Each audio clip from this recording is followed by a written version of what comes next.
Hello, Mac, Baron, Al. Hope everybody's doing well. We're starting early. It is me. It is me. And it's you.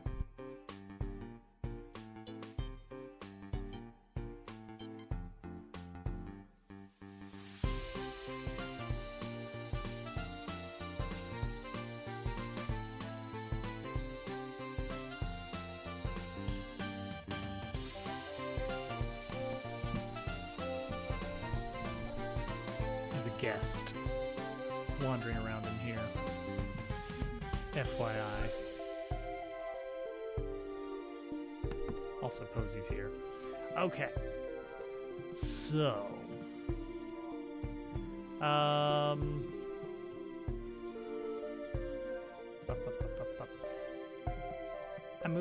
took out one of the little things on here. All right. I am making my way through, starting at the beginning of the chapter and working my way through, getting the transitions and the stuff that I said I'd do later, all that jazz. It's getting done. I haven't tried it, but I think end to end you could get up to this point. Later is now. This is the point in chapter 2 where you're supposed to get up here and rescue the hamster guy. The thing is, I'm having a lot of, I've wound up with, I think, maybe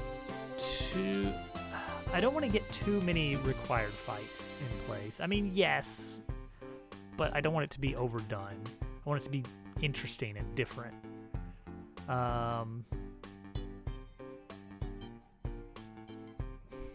So how are we gonna do that? How are we gonna do that?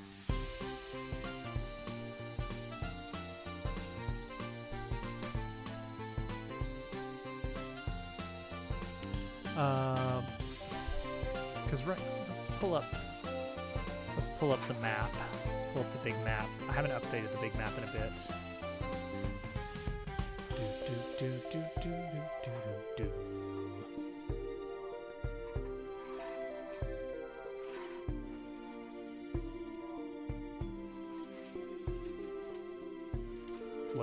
It's loading. Chapter 2 map. All right. So first off, this room I don't think is going to exist anymore. I think this is getting. I haven't found anything interesting enough to have a reason to have something here. Like maybe, but probably not. If I really need to stretch, it's so long until you get to the first town compared with chapter 1. Like in chapter 1, it's room with 2 enemies, and the puzzle is break the grass. That's it. Room 2, which actually has a slight puzzle to it. Okay, and there's, again, 2 enemies running around. And then room 3, which just has 2 enemies running around, and then you start meeting friendly characters, and you're into town, safe, save point, all that. Great. In this, you're going to have room 1 is probably going to have a couple enemies. Room 2 is kind of a crossroads where there will be 2 enemies. The left side of this room is going to be pretty long. So it's like you enter into a sort of longer part with like a couple enemies on the way, and then get to the actual crossroads where you have to figure out, oh, I can't go north. I can't go... Hi, CJ. Welcome in. Can't go east. And then you kind of have to go south. And then you solve a slight puzzle, and you have a required fight there where you're rescuing Leon. Thank you for the lizards. And you find a key that lets you get to the north, and that lets you get to an alternate exit from the north room to open up the path to the east. And in here, there's going to be like 3 enemies running around. So we've already hit a required fight and a lot more enemies than Chapter 1, but you're still not safe. this area is, I feel like this area is pretty much good now on this side. Then you have a platforming section here. I guess this is done, or done-ish. But again, lots of enemies haven't been positioned yet, so maybe we'll leave that one as blue. There will be enemies here that you have to deal with, and then you're at town. So that's a lot more required puzzles and fights and characters to talk to before you actually get to the safety of Town 1. Highlighted in gold now. So it makes me feel like the chapter is already very heavily filled with a lot of required combat compared with chapter 1. And so now you get to a part. This is good. Where you need to proceed through the flight minigame, where you're going to be taking the plane down. But to get to that, you have to save the guy up in the canopy. And my original thought was just like, oh well, throw in some fights, call it a day. And I don't know. That feels like, I mean, I guess it could be more fights. But we have the opportunity to do different things here. Because there is something we haven't done yet that is fairly, maybe crucial to the genre. And I don't know if we could do it, technically, like performance-wise. I don't know how it'll go, but we can try it. Require a little bit of optimization stuff. Could we do 100 of something? I think it's technically possible that we could do 100 of something.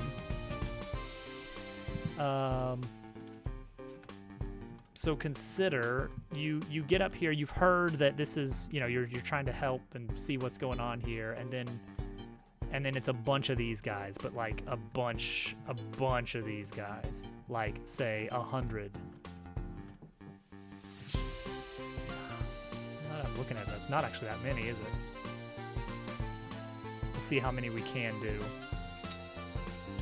We would do some optimization to make it so it's not actually the full actor code.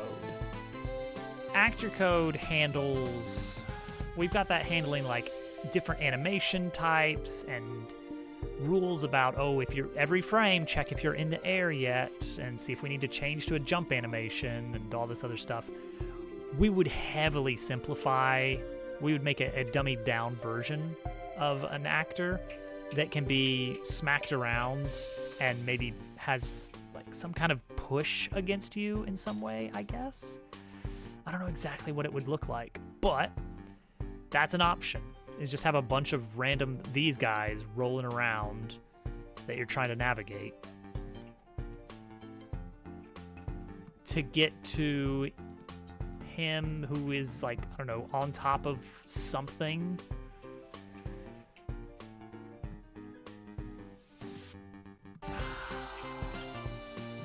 That's an idea. That's an idea. Okay, so that's one of our potential ideas for tonight. Okay, we have three things right off the bat that would immediately be something that would help get us progress. One is we try doing 100 of something. Two, I need a wind effect in the field that can actually push the player around as an obstacle. And three, a new attack that you get as an optional reward. That is a vote for 100 of something if ever I saw one. So I did get the jump rope thing fully working with full-on fade out, fade in, track your score, all that. 99 is not enough.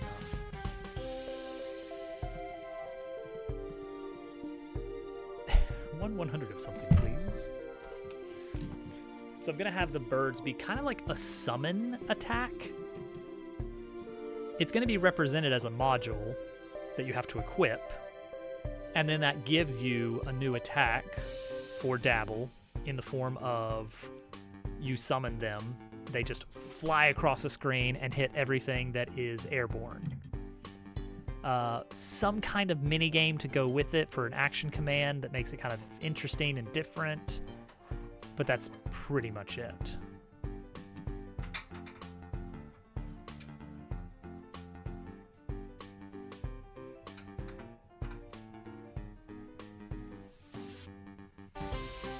Yeah, we'll figure out exactly what the action command is like. Okay, let's fool around with 100 of something. See if we can make that happen. Here we go.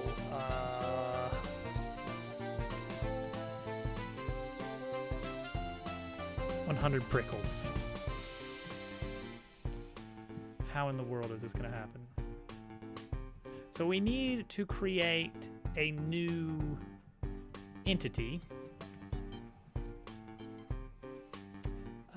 Is it going to be a character body or a rigid body? I'm going to say rigid body with some kind of extra code in. Oh, speaking of Star Fox, I did get the Star Fox thing in.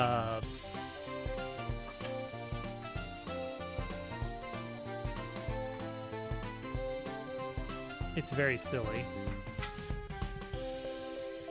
Oh, how is this going to work? Sprite 3D.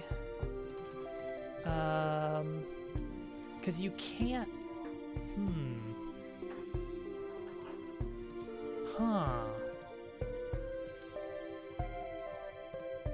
Alright, first off, let's do this. I think I might have to do some kind of pre-baked version of this, maybe?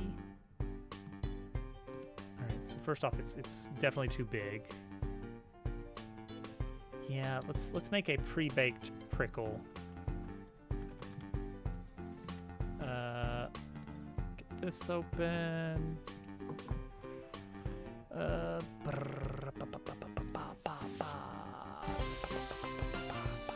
Vectors. Nut.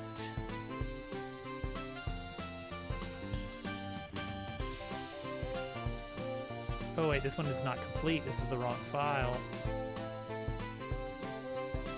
This is the one. Looks identical, but trust me. Okay, so I want to get up to about 700 on the width.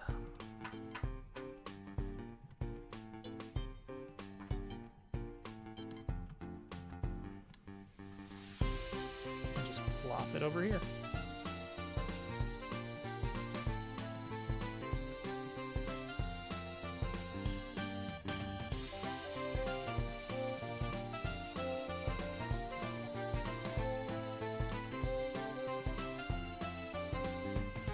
How does a regular prickle look?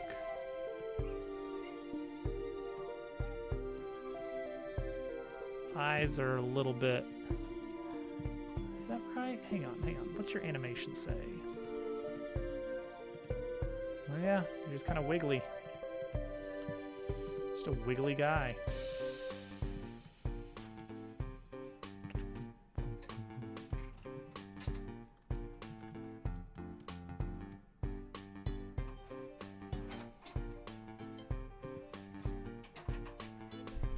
All right, there we go. Merge. Save.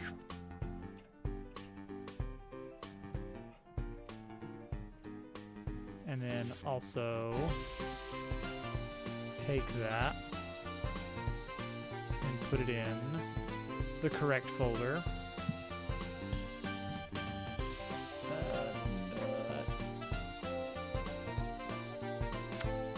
CJ Gaming. I do know who that is. It took me a minute.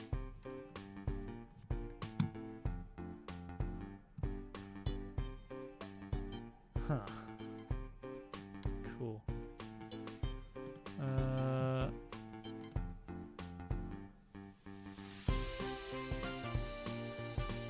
Right around there. Next, let us scale it properly. Just to say about yay big. Nope. Nope.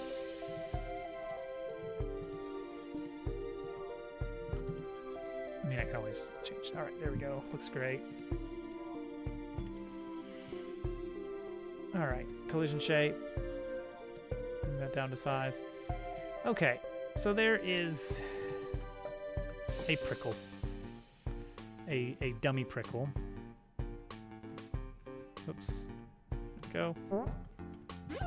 Now, right now, it's completely uninteractable. If I mess with the masking on the rigid body, collision, I say this, this, oops. Okay, turns out I do need to let that happen. Okay, that's tricky. Just a little guy. He's just a little ball of physics. He did die. He some kind of died. So I need to be able to push him.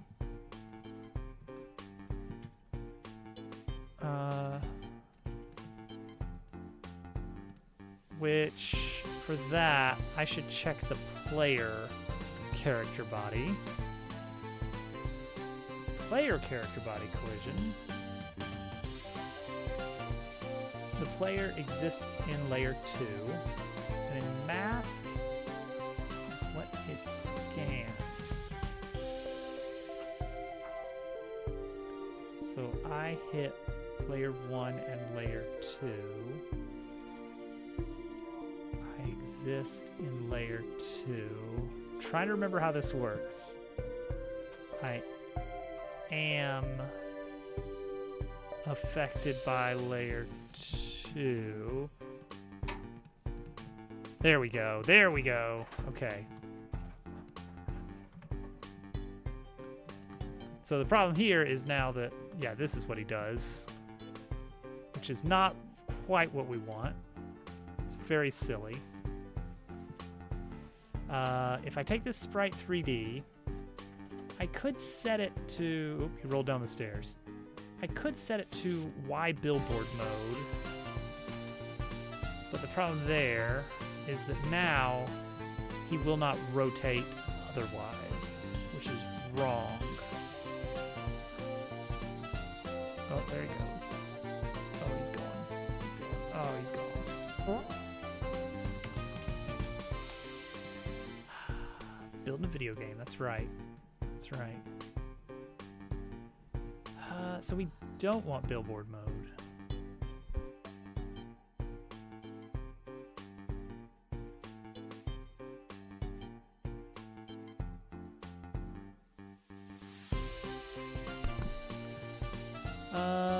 So we can't really use billboard because I want him to be able to rotate. We're gonna need to do custom billboarding, which means custom code, which means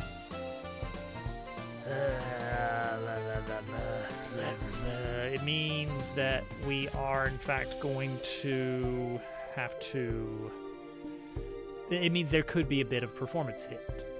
We'll see. We will see if there's a performance hit. Okay, so we're gonna take the little guy and rollable prickle. We're gonna push this guy out to a new scene. I'm gonna put him in the prickle folder, even though he's not technically a regular old prickle. And now we're gonna give him a little script here.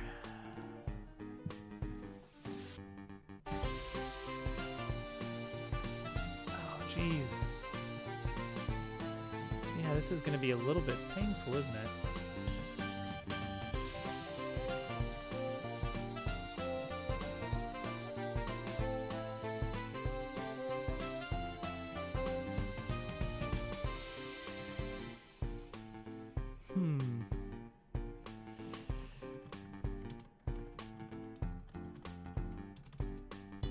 Global rotation dot y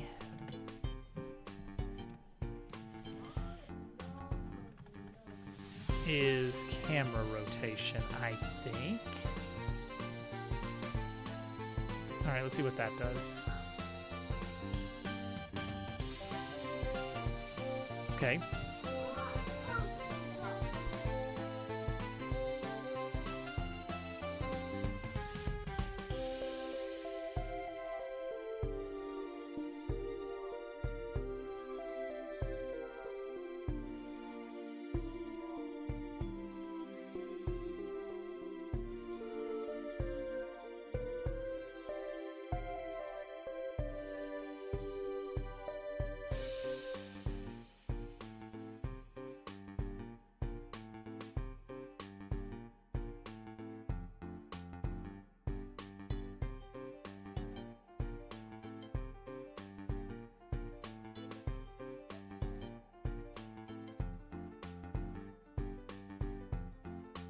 I'm back.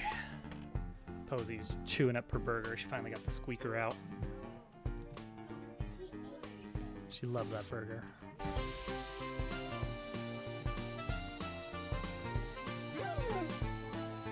Okay, so the thing is, I don't think I want it to be where you can just kind of pass through it freely. Like, it needs to have some form of physical resistance. Like, needs to push back.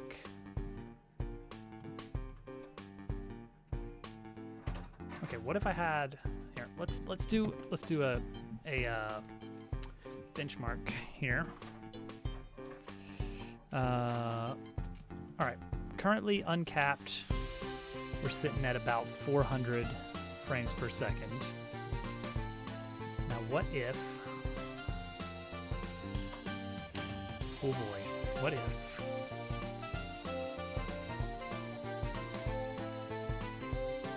100 prickles.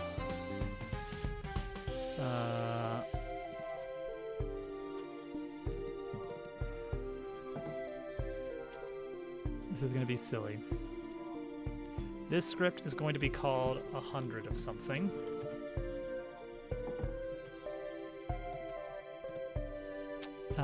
And it needs to be in our mechanisms.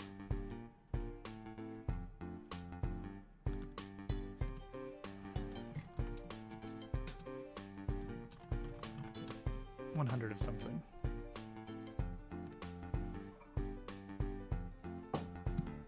Okay, so the 100 of something script.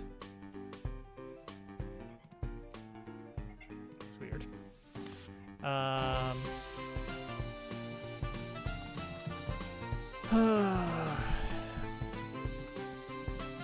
Needs a packed scene and a center point, and that's it.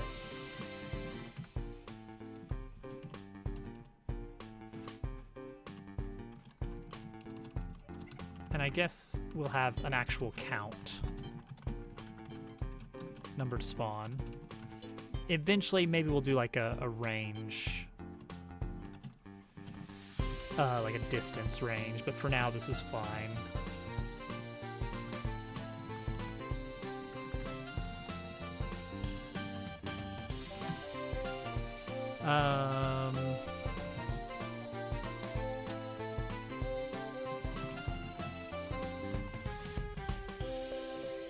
Instantiate it, add it, and then position it.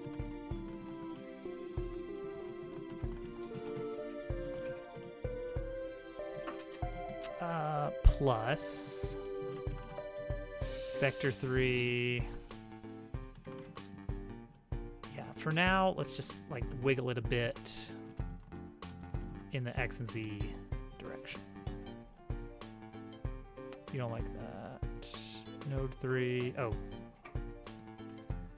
Plus position. There we go. All right, let's see what this does. This is very silly.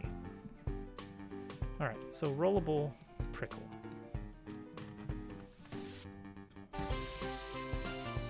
Rollable prickle is our entity.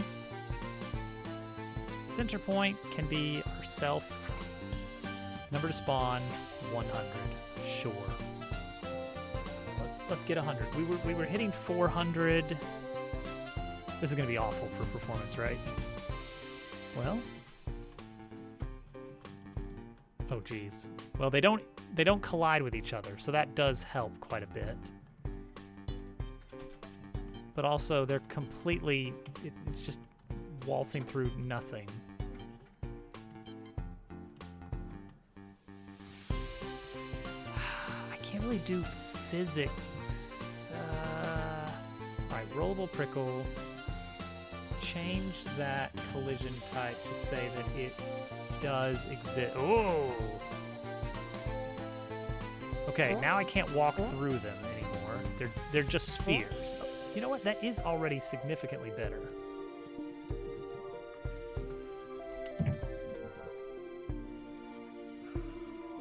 Oh, jeez.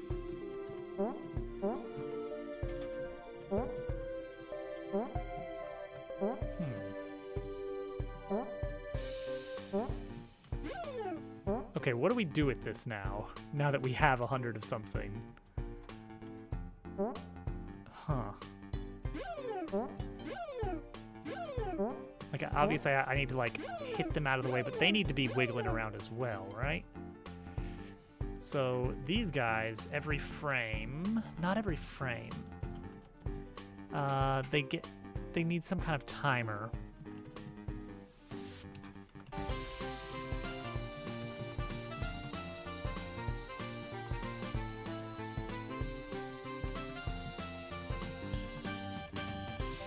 And if timer is less than or equal to 0,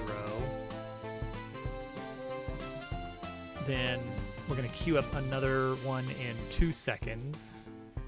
And then linear velocity equals vector 3 randef range -1 to 1 0 times, let's give it a speed of 2.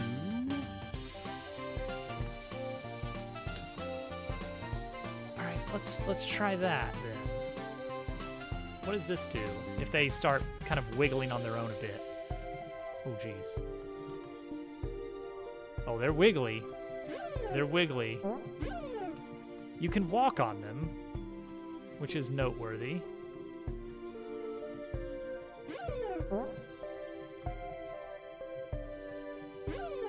This is very silly. This is very 100 of something.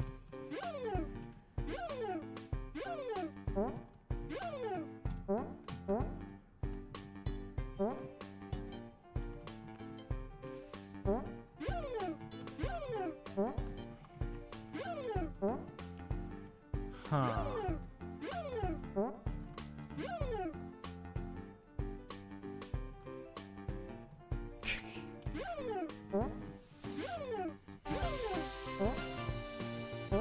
It's not hard to get over them since you're allowed to land on top of it. It's a lot of things. It's 100 things. And I'm not seeing... I mean, I am seeing performance drop. Like, this is getting us below 300. However, I feel like double it. Now we're talking. Let's see what we get at the hub. Let's use the hub as kind of our point of... Posey, what are you doing? Stop. Whatever you are doing, stop it. Okay. Hub with all of its stuff, and it is a lot of stuff, it's getting 130 on my machine. Now, admittedly, we are going to try and optimize this once we get pretty close to the finish line. most likely by making some things only appear when you're in that quarter of the city. Because right now there's a lot of geometry you can't even see, but I wanted it for the opening cinematic and blah, blah, blah, blah, blah. So 130. 130 right now. In the canopy, what if I made it 300 prickles? What do I get now?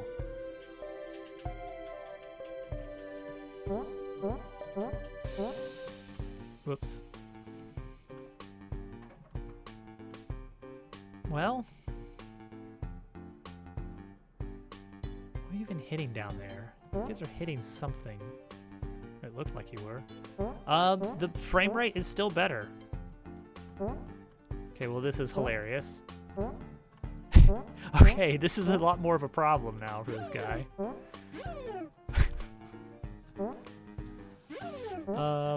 Maybe if we made these guys a little bit bigger and less numerous and made it so that you can just...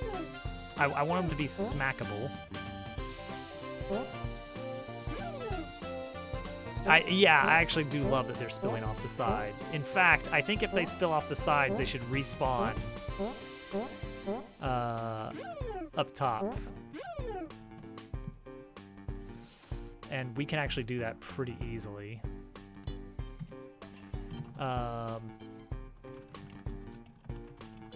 Yeah. Yeah, fall from the above.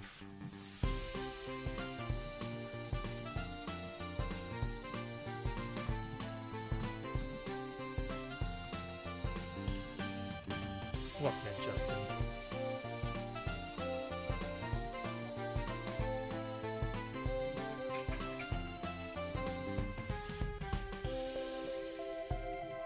Let's see if that works for them falling off the side. Yeah, like little coconuts. And yeah, I want to make them bigger.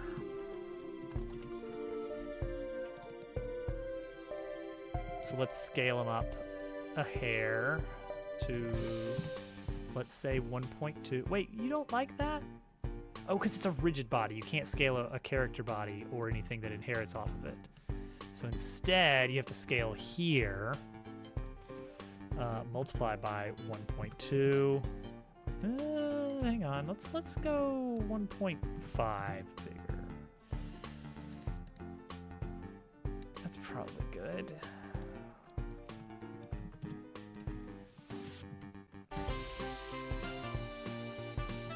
Okay.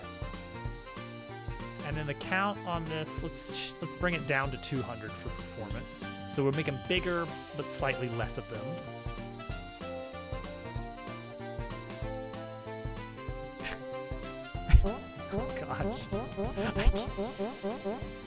Okay. Oh, geez. Yes. They are bigger.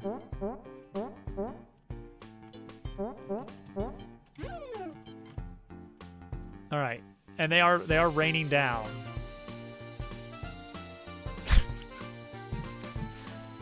This is a problem. You have to admit.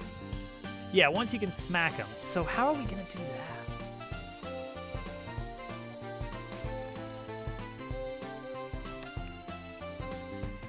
that? Bring up the player.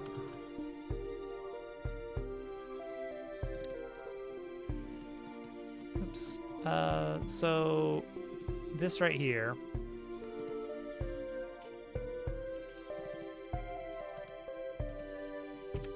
Go to method.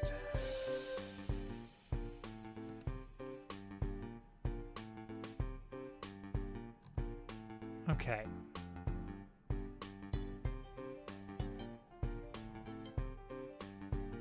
Yes, performance is a concern. Okay, here we go. We just have to make it something that can collide with this area, which we search for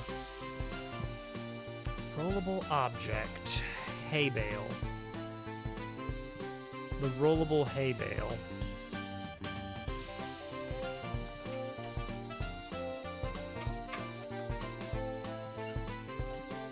There it is.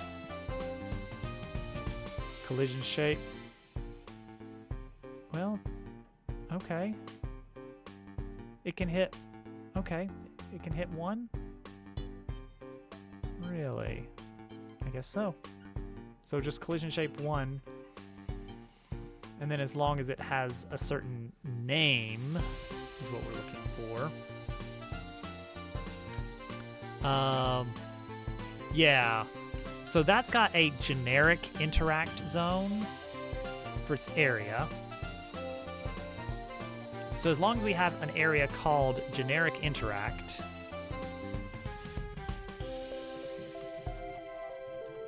yeah, I can't believe I'm doing it based on name. It's bad. I shouldn't do it. Whatever. And now we need to call. Is it the area has to be called generic interact? Yeah, the area itself needs to be called generic interact, and the area needs to define an interact code. And we're gonna call it smackable interact. No, it will not. It will only hit on the side. So what we're gonna need to do is have some kind of system in place to hold them down a bit. Or at least spawn them better. I think if we spawn them better, we're gonna be in good shape. So let's have a script here. I think I've got like a mechanisms. Here we go, interacts. Yeah. So let's put it in the interacts. And we'll call this one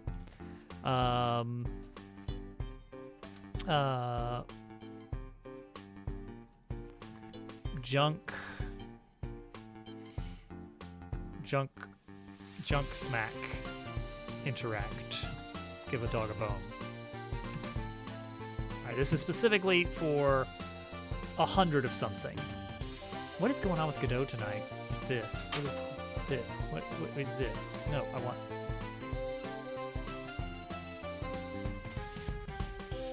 Godot, you're having a little bit of trouble there.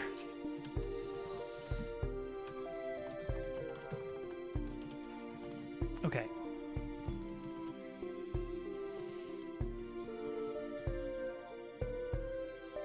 Okay, and it is the player manager. Which from that I can grab the player object. Oh yeah, let's reference.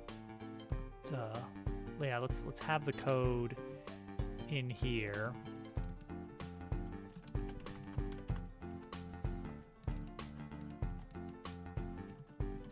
There we go. So that doesn't need anything. No. Let's not do it that way. Let's keep the code in here. Let's separate it. But we do want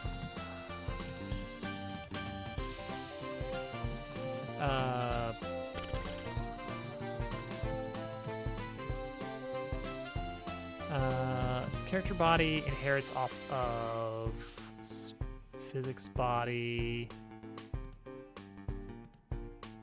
No, we're gonna go off of rigid body because it's not a character body at all.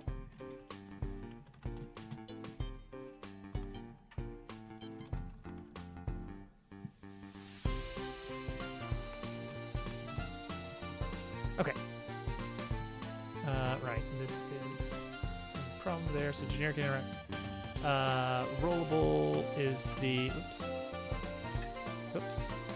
Hello. Assign. There we go. So on interact, what do we do?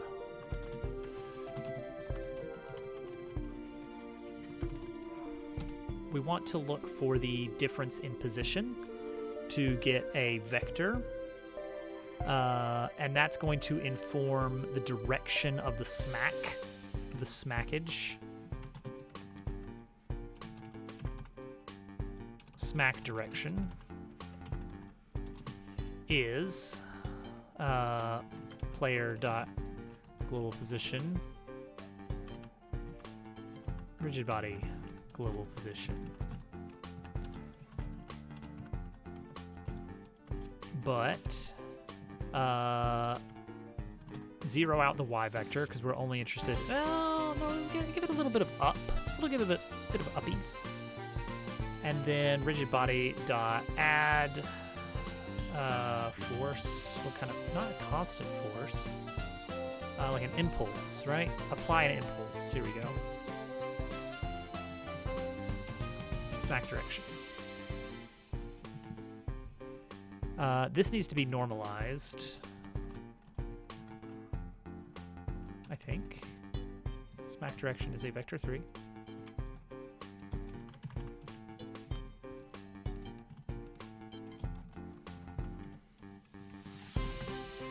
Normalized is an actual return value, right? Yes. Okay, and that should just do it, right? Like, that's it. That should smack. I should give it some thump.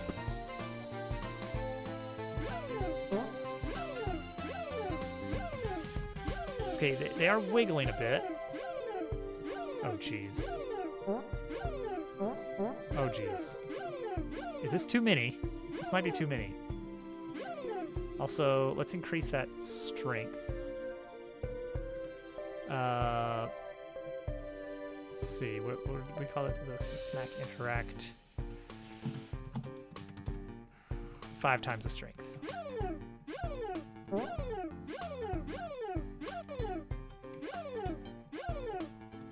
Oh, jeez. Help him. Someone help him. There's too many of them. All right. Not to 50!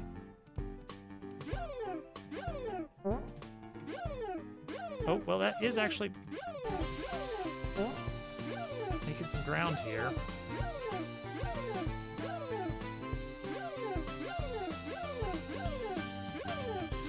There's not going to be actually this many. Jeez. Like, this is taken to an extreme. Ooh, jeez. Okay, 50 might be a bit much.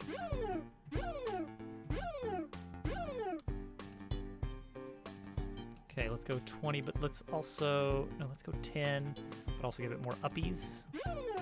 I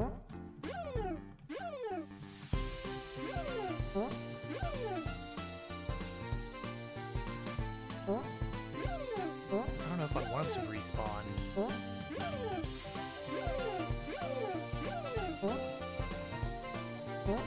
Actually, maybe that's the... It's so many. It's so many. I kind of like that they're big and unwieldy. Okay, I think maybe the idea here is that they are...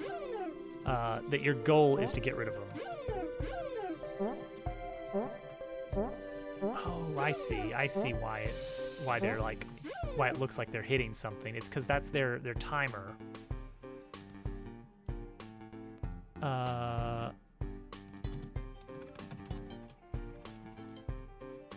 Oh, it's not a rigid body.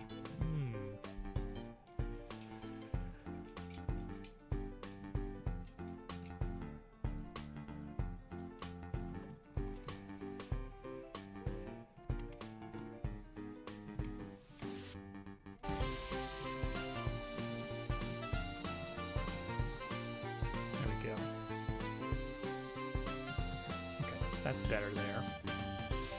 All right, so first thing let's do is let's reduce it to 100. Let's do actually 100 or something. And I may disable the respawn.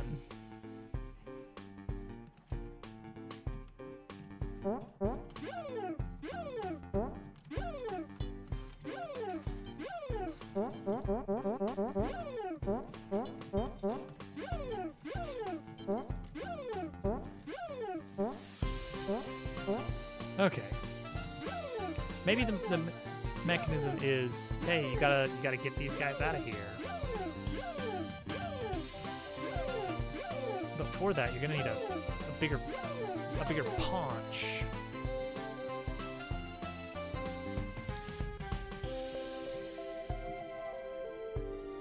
It's 100 of something. It's the classic Paper Mario formula. 100 of something.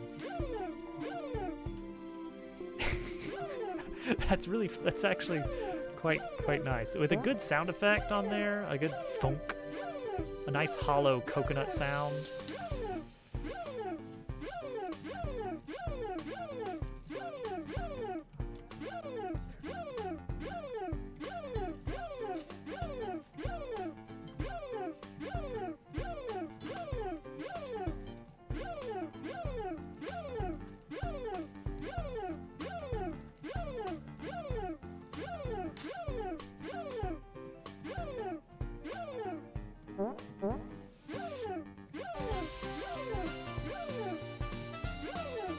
Like, right now they're respawning, but what if they didn't respawn?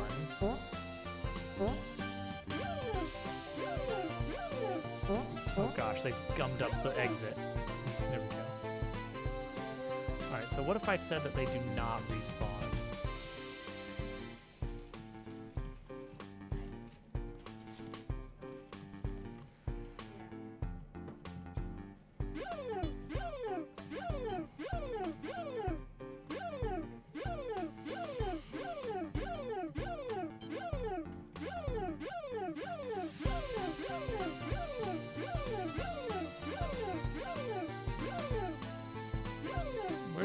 Where's the guy? Where's the hamster? Did they kill him?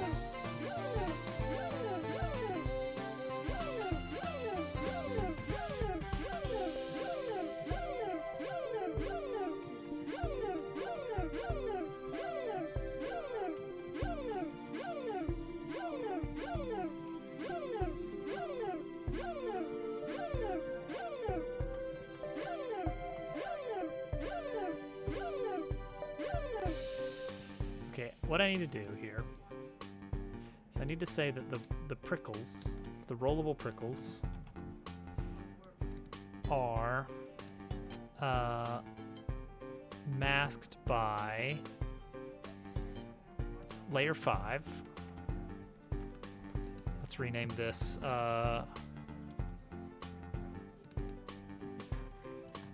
prickle invis wall.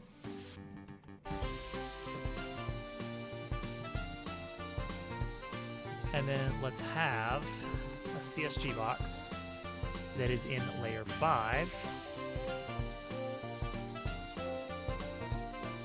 and is solid but invisible. And that's just to keep them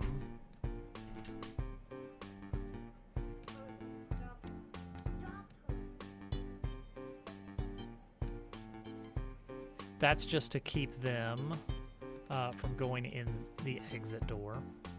Maybe even a little bit further out.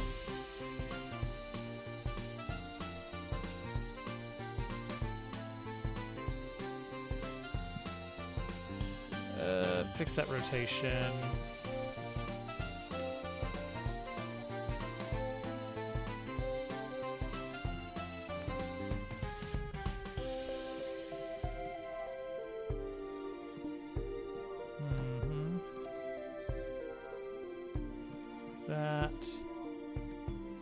Okay, that's a little bit better. Okay, invisible. That should improve things. Okay, for the 100 of something spawn distance, let's multiply that by 3, I think, and see if that improves. See if that improves this initial setup. Oh, I can't go through it.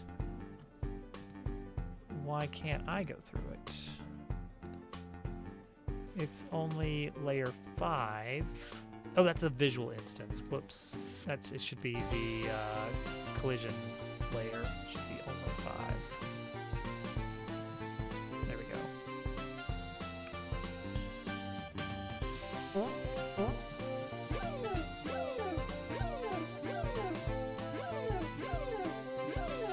I think to make this a little bit nicer for the player, when you initially hit one of these guys, we're gonna remove their collision completely.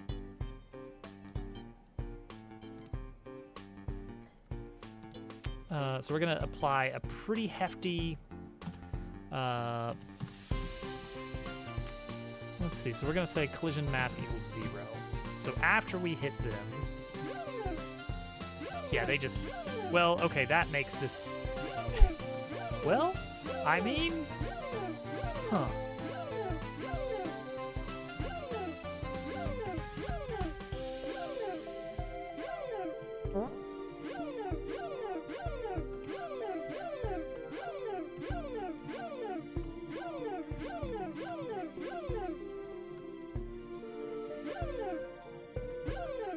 Okay, that's actually kind of fun. I've got a nice sound effect, like a wood block. Here we go.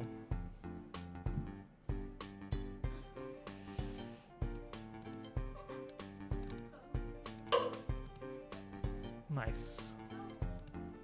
Let's lower it. Watch it just go everywhere. Heck, yeah, yeah.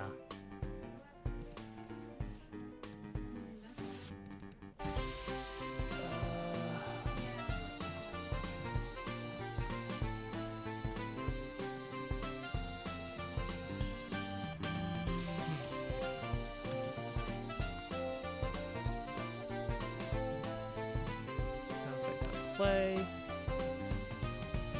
Now do this and assign that to the sound effect. And that should give us a nice little satisfying clunk. And we hit a bunch of them. Can barely hear it.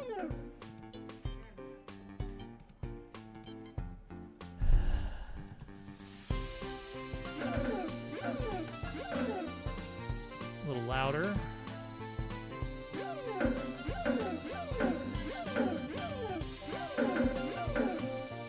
Okay, the pitch change, probably not a good idea after all.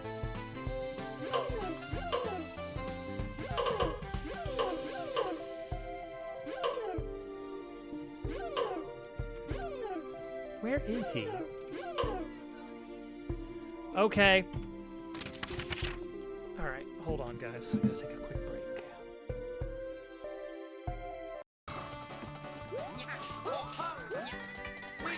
That's what it is. Then you can just kind of whoop. And then you just wait. Pow. Oh, we're gonna beat it.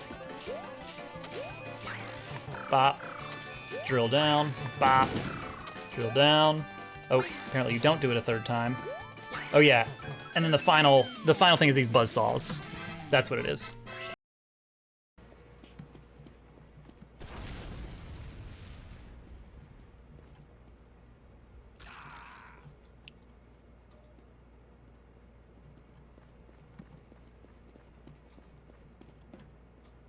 I am terrified of you. Where are you? Oh God.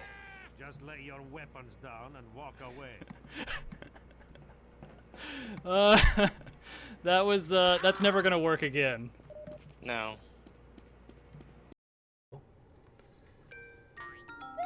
Yeah, let's see if we can get on the left side. That's a cool setup to allow for,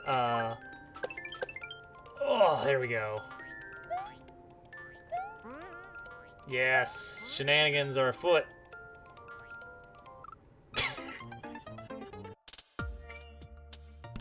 Alright, we are back. Hello, hello.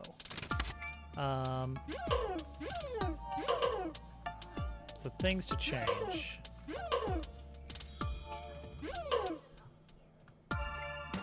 That's very fun.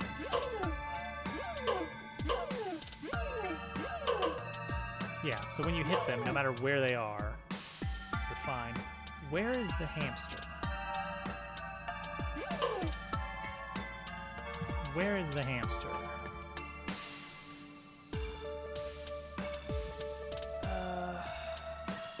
Where did he go? NPCs. Hamster actor. Current position. Oh, he's falling. I guess he got forced through the floor. Huh. Okay, he needs to be protected. So what we're going to do is we're going to have different variants of his position based on the state of the game. Where at first he's going to be cowering behind something safely.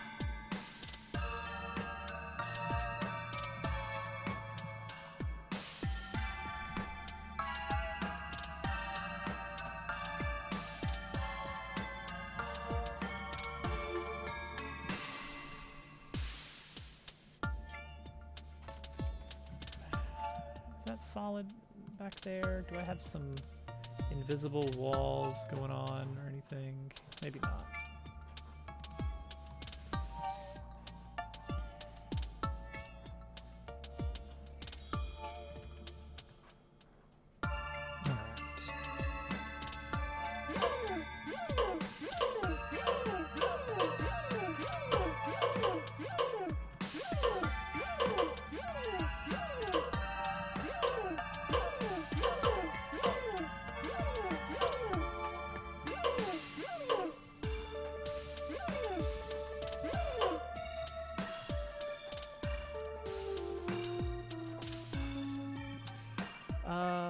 Okay, this is an easy thing to change.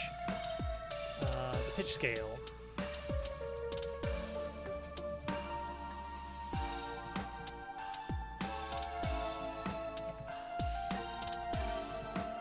Randomize each one of them. As it stands, it's too much the same sound.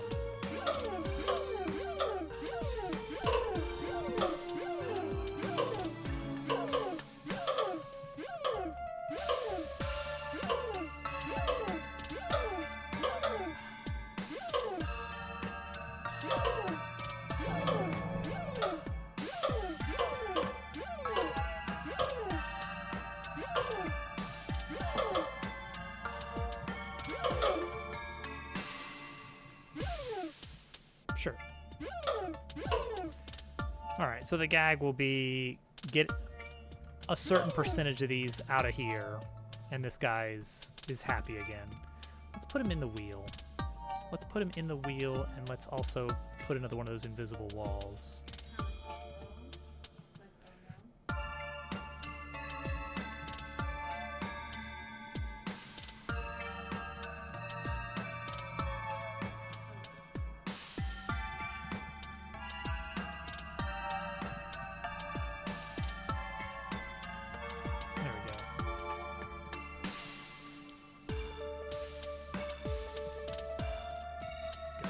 Good.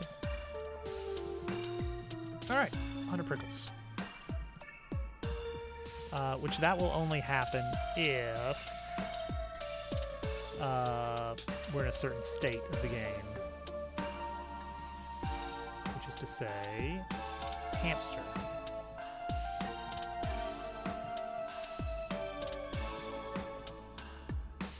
So what we do is we make a node to contain events. Wait for state.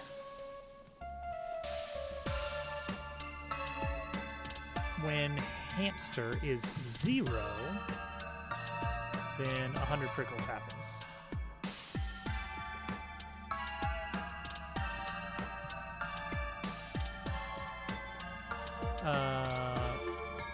Yeah.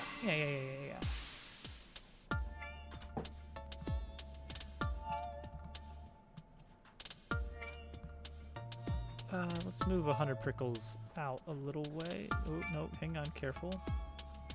Invisible walls are nested. There we go, move it out over here, I guess. So when you first enter, we're gonna trigger a cinematic where you hear him calling for help. Camera will pan over.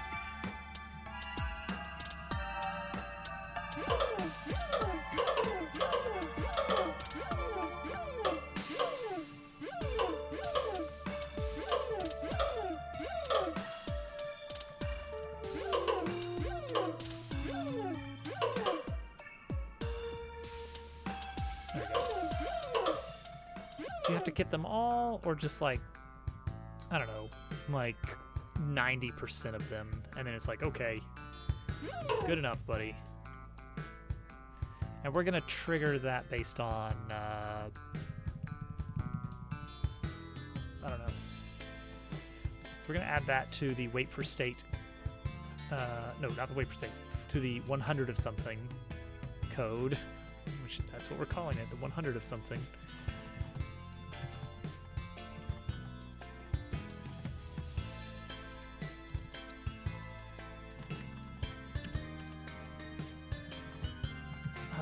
Required ratio removed. By default, 90% done.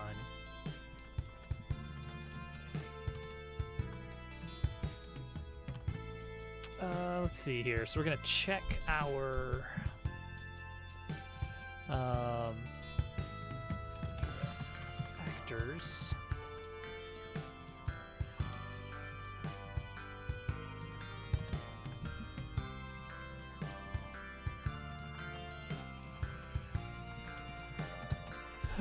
Global position Y is less than -10.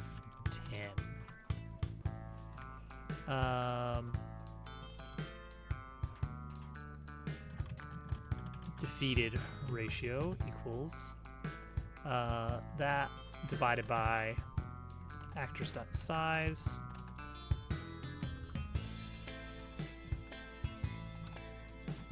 What do we not like? Filter dot size. Okay. If defeated ratio is greater than or equal to required ratio remove,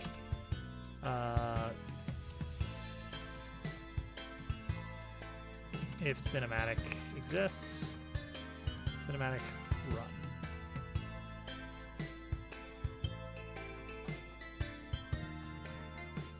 And then we can just remove it. We're done with it. Okay, so that's the code there. So we also need our initial cinematic trigger for when you first get up here. And yeah, we're gonna need 2 cinematics.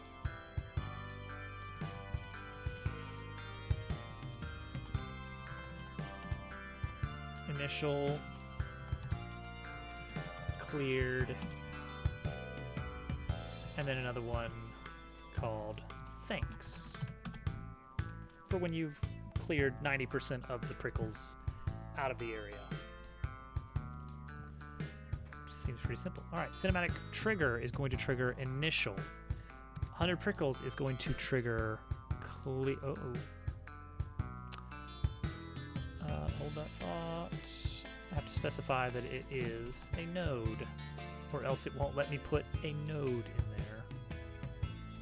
So 100 prickles triggers clear. And now we can actually populate these cinematics with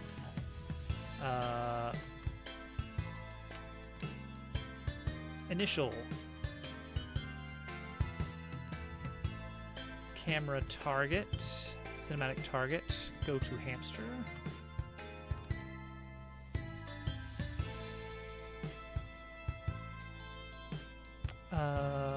Conversation.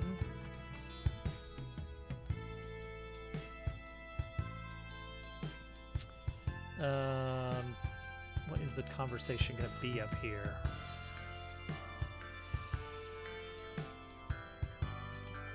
Right up here.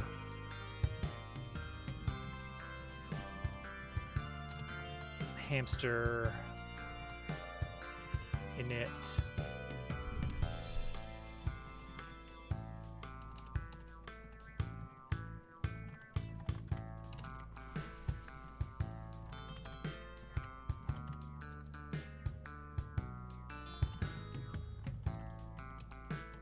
Somebody, anybody help.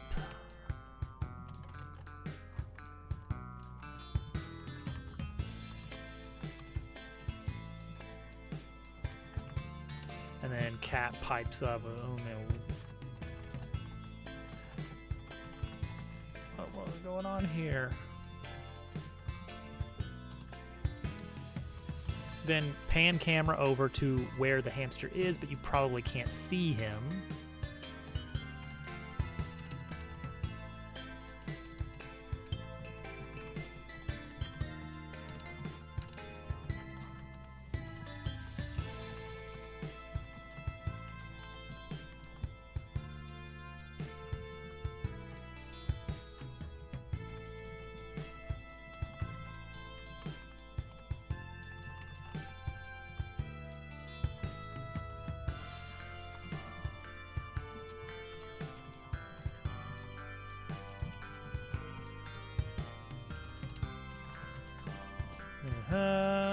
All right, and then Kat is going to spell out the answer.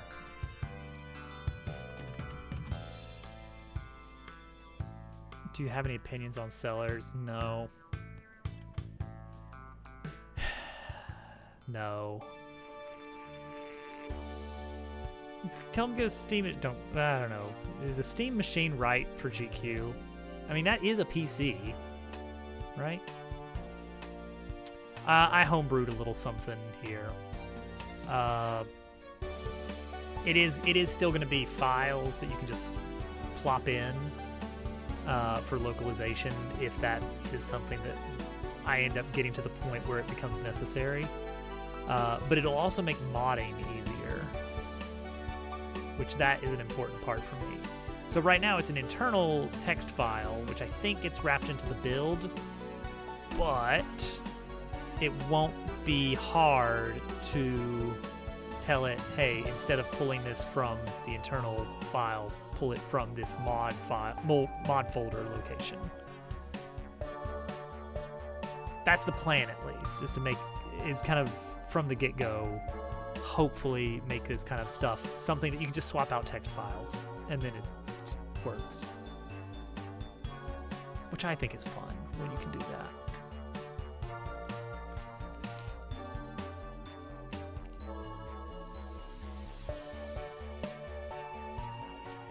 What would changing the capture card do?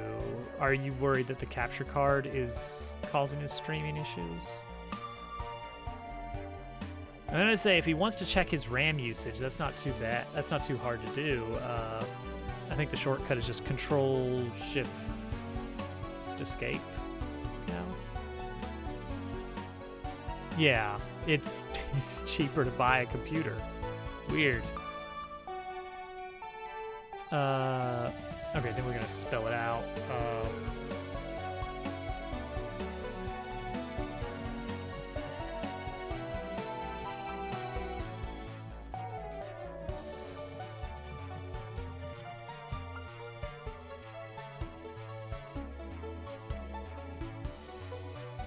Well, no, you'd want him to check things when he is streaming. You want to see what his RAM use. You'd want him to check his RAM usage while he actually is streaming, right? We don't capitalize this, do we? How is that? Oh, yeah. That's fine. There we go.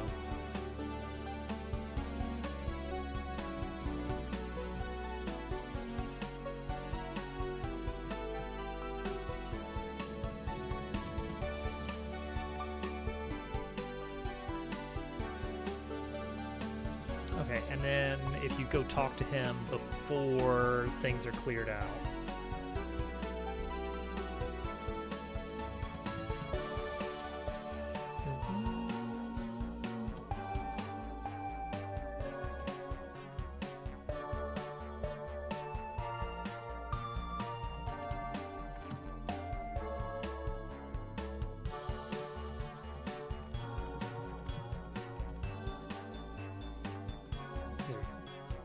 And then there'll be the thanks afterwards, and we'll write that one up. Okay, so this is easy enough to set up in the conversation system. Say hamster init.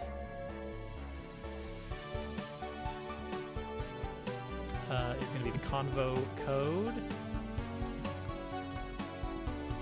Hamster is the actor. and then we need the state for hamster to switch to 1. Oh, this is gonna be weird. Are you allowed to leave? I guess so.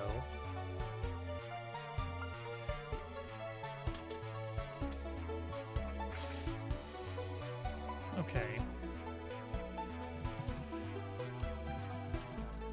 The flag code is O2 hamster.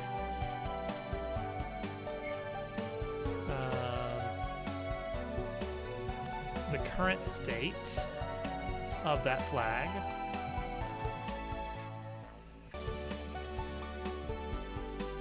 is right here. If the current state is 0, then starts out with our initial setup here, which is this hamster init 1, 2, 3, 4.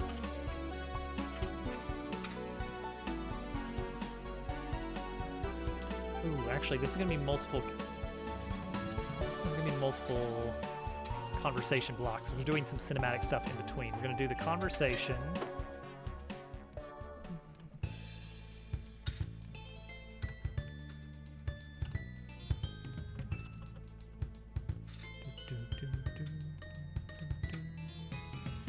All right, do the conversation. Camera pans over. Do another conversation. Camera pans back. Do another conversation.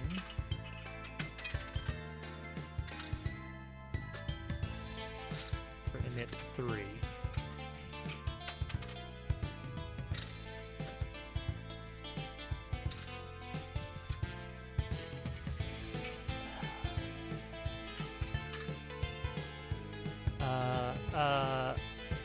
Okay, so you enter and the trigger fires. I guess we'd need a whole separate trigger for if you return before you clear it out.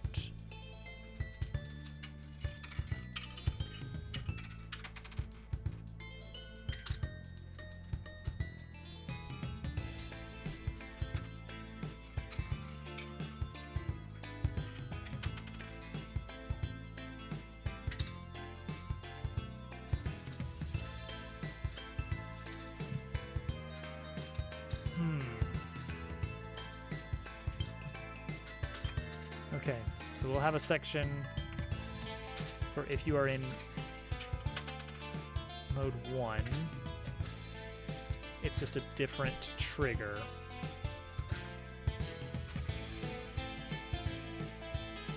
And then if you are in 0 or 1, that's when we'll trigger prickles.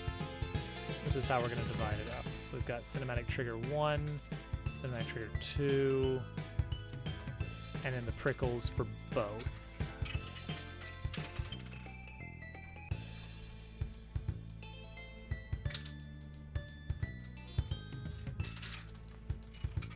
Okay, so that's init. And then return. Yari, thank you for the Prime resubscription. 3 months, almost a year. Thank you, Liari. It was supposed to read out, but maybe it's, I don't know if it skips. It shouldn't skip emotes. Maybe it happened and I just didn't hear it. For the lizards. All right, all right.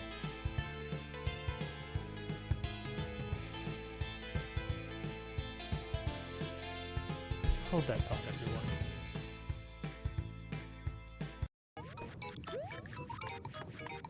Thank you, I guess.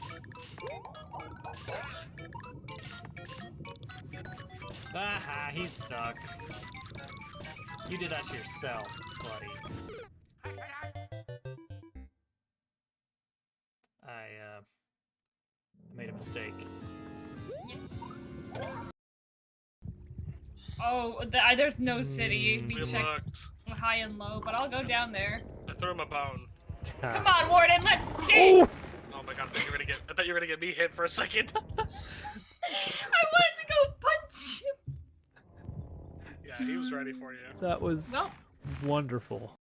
Just lick it. Just plunk it. I'm scared. Oh, oh, whoa, whoa, whoa, whoa. Hey, oh, hey, oh, okay, okay, whoa, hey, buddy, whoa, hey, oh, all right. That was a good dodge right there at the end, wasn't it? Yeah, I gotta show off my Curbskit impression because We're back. All right. So we're gonna have initial wait for state 0, return state, which is gonna be a very rarely seen one. Super Bomber Man.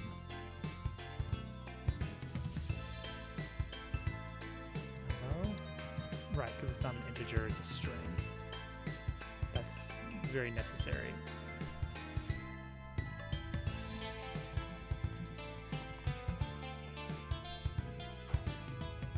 Posey, get away from that. Alright, so initial cinematic is this one. What does he say if it's different? I mean, I guess, no, this doesn't work at all, does it?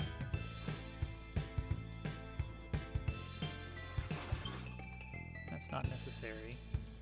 So we have init 1, 2, and 3. Actor, partner, actor for 3, partner for 4. Does that line up? Yes.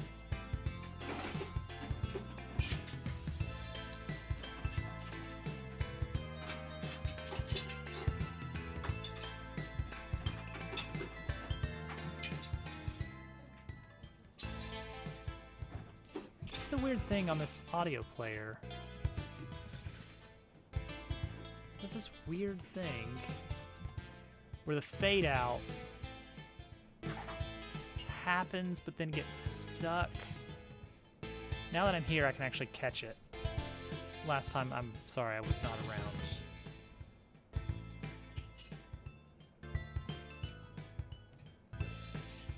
So the audio source dot volume drops, but then it's like fade speed. Oh, it's not defined. Oh, it's 0.01. If volume is greater than 0.1, then reduce by 0.001. Otherwise, set it to 0. Makes sense. And then if the volume hits 0, then we do next song. Is fading.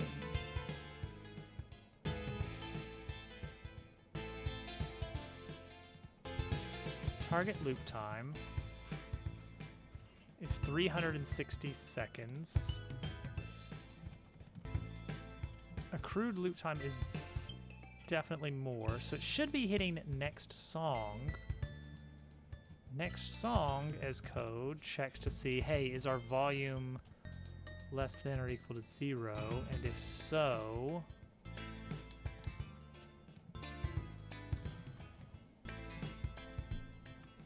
let's add a little console log here.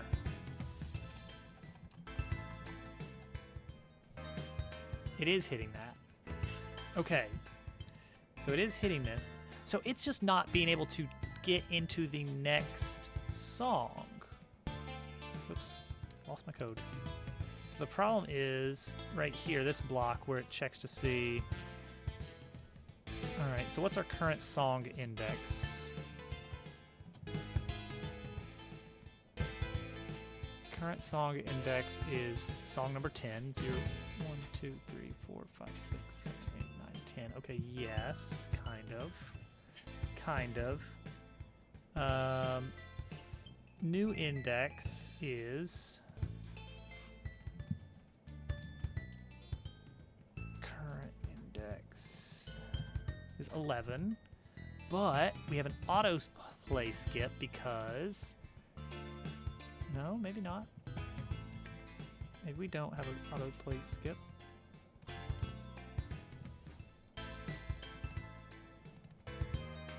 So we're trying to go to 11. But it can't.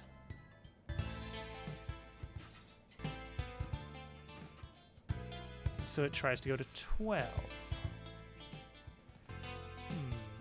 Let me make some changes to this play song business here. This next song. Every time you bump it up,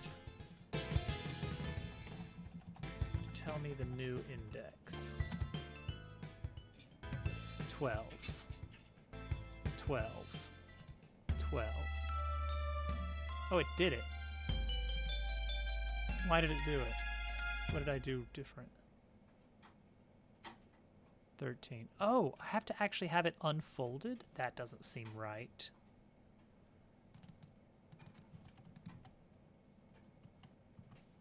Play song is maybe the real culprit then. It does look for the button. Oh dear, oh dear. So it's this collapsible stuff is the problem. Dang. Okay, well that explains why that fails. It's whenever it tries to change to a different folder of music.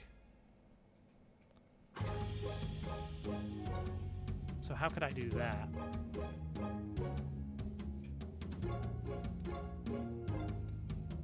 Yeah, because that's failing right there.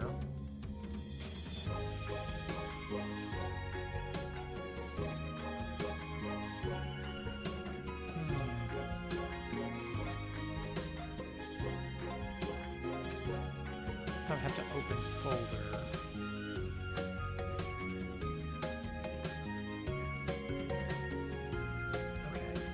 Maybe this would work, is add a method for opening the folder.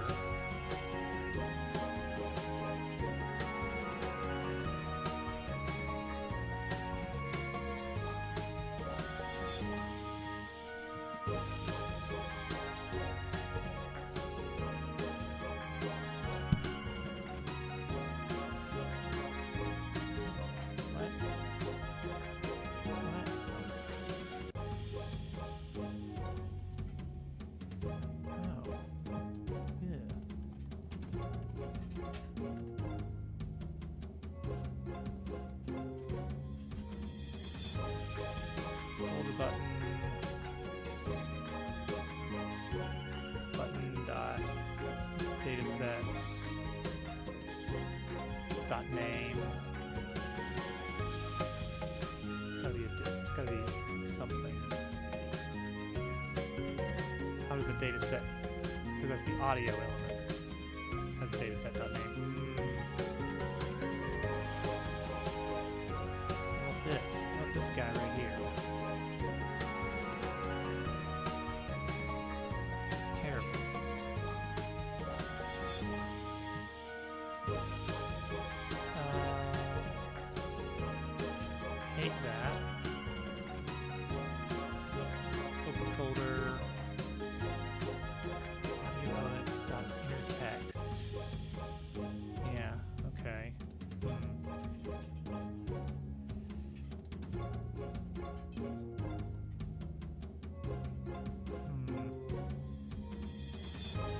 But I don't have access to the inner text here, it's just song list, which isn't even real. Because it's just pushing the div element. unless song list 0 dot inner text. That does work. All right. I'll try that. Here, let's do it. Pause. Let's try this new one. All right, we're gonna let that run for a bit and see if that fixes the bug, and if so, we can push that out, and then next stream that won't be a problem when it gets to that song, because it's always the same song that it fails on. All right, back to the actual stuff.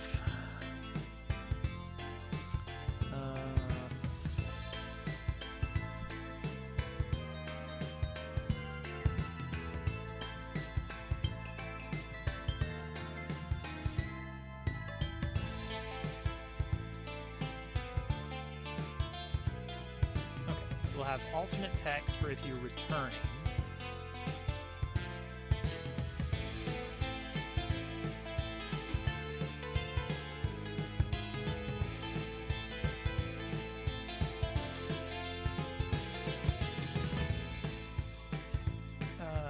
And that is line 6.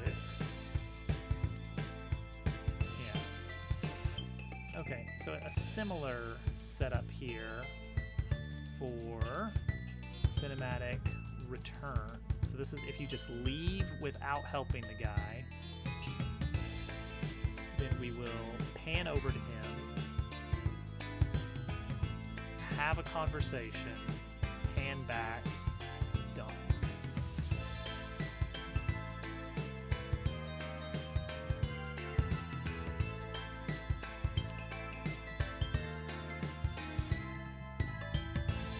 And then if you clear everything, card, then we're gonna pan to him again and have a new thing to say.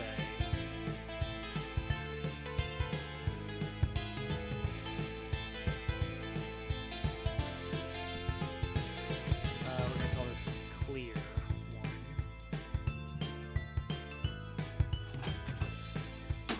Is the linking code. And he's gonna say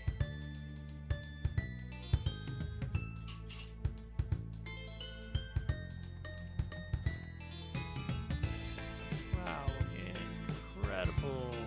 That's it. That's what it says. Then fade. Don't wait for this to complete. Screen fades out. And then we do a set state.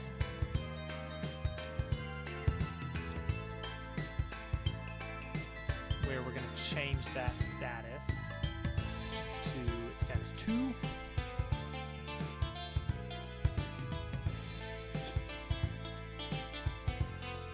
Oh yeah, actually we need to copy this into the initial one. We need to make sure that we are setting that state to 1 initially.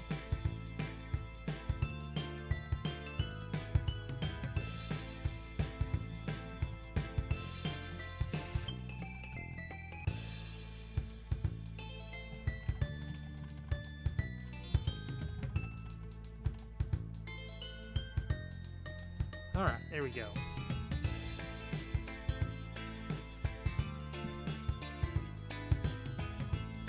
I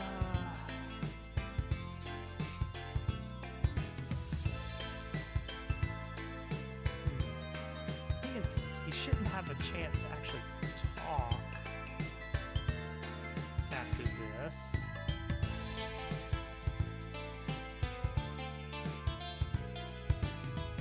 Fade out, fade in.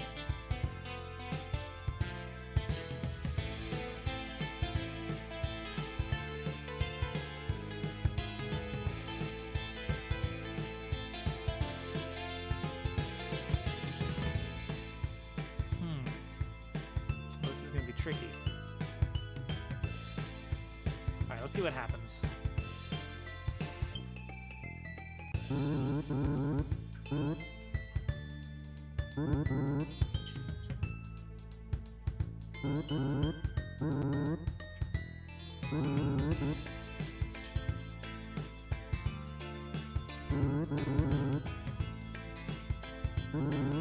Uh-oh.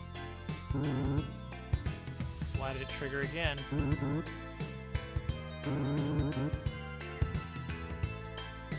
Why did it trigger again?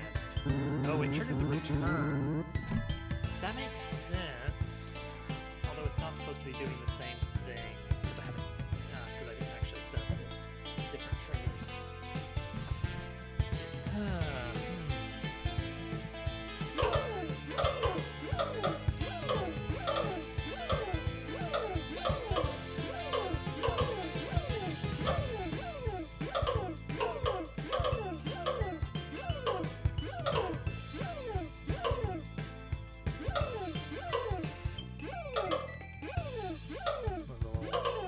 See the city in the background. That's cool and neat.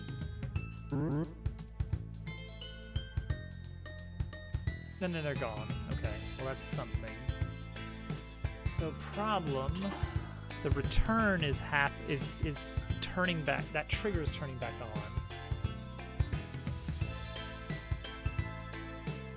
And it shouldn't.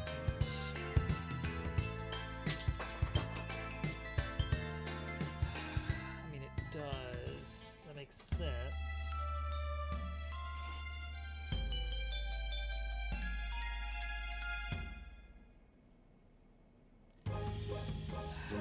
Possibility. Okay, let's have it be. Let's not even have a cinematic set 1.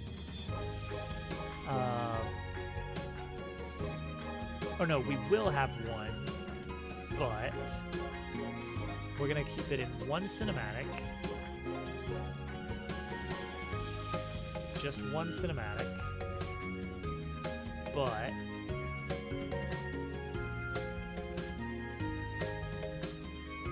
we're just going to swap out the text spoken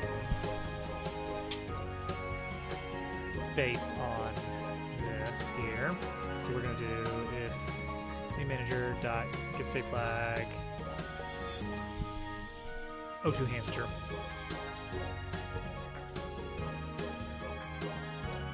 equals 0. Then do this, else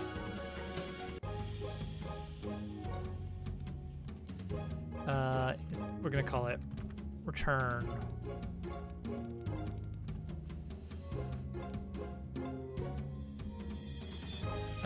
but we can have just the hamster talk for the return.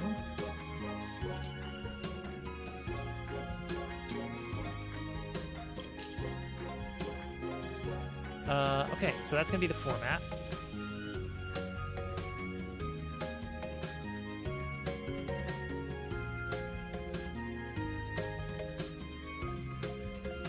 Okay, and then it scrolls over to him.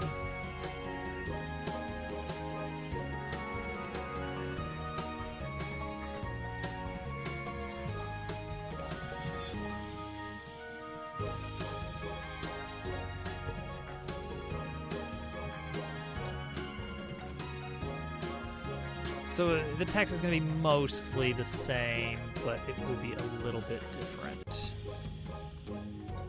Return to, and it's going to scroll back to cat, and I guess you can just say the exact same thing regardless. And then 6 is not happening anymore.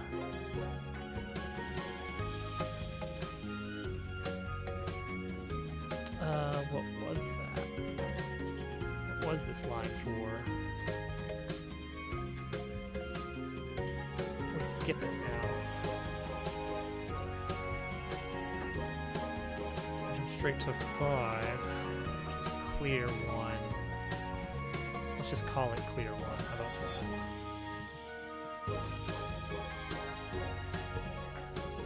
Get rid of this. Okay, so now, let's see if that works. So get up here, a little cinematic. But then we leave and we come back.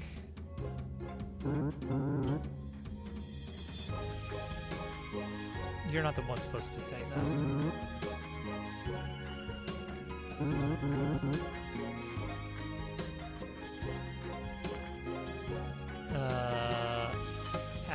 Actor. Well, conversation, actor. Oh, yeah. That right there. Fixed.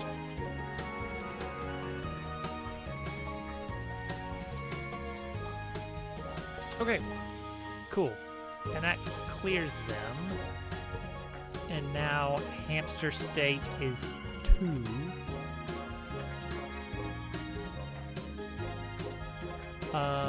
What does that do to our friend the horse? We haven't done the wait for state on that section yet. I haven't gotten to that point. So then what happens here? Does this guy just start walking?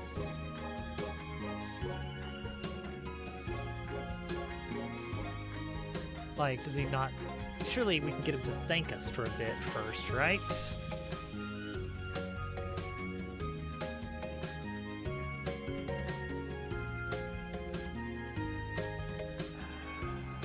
Okay. Yeah. We gotta get him to... We're gonna change to state 2, and we fade in. And that means we need a wait for state. For state 2 to happen here. And this guy is only gonna be... This version of him is only gonna be in the initial setup. And then we're gonna have a variant of him.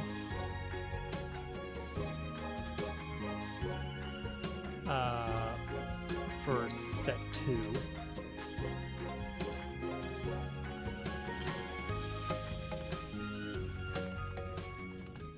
We have a player position over here close to him. Posey?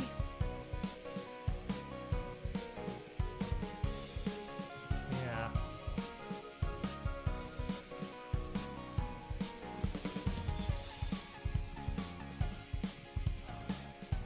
Sit down right there.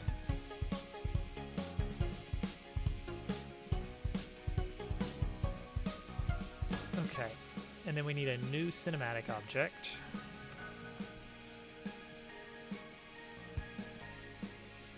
And the cinematic is...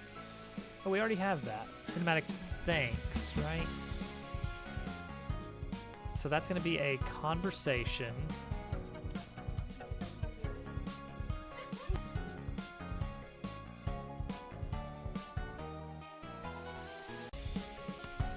With this guy right here.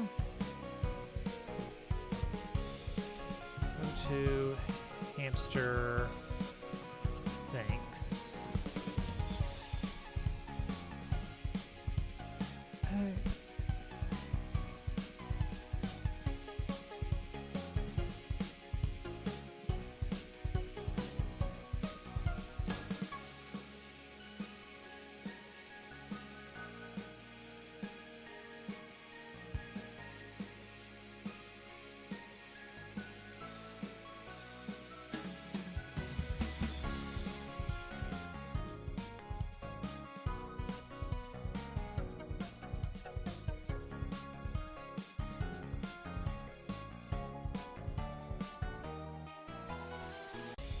Alright, just put some placeholder text in.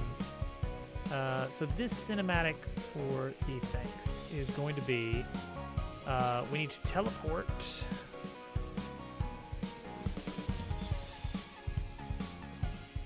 Oh wait, during the clear. So after the screen fade, we're gonna teleport the player to player position and have them face right. Then this guy's gonna talk a bit. They're gonna go back and forth, blah, blah, blah, blah, blah, blah, blah. That's part of this one. Then we need to make him walk to this location.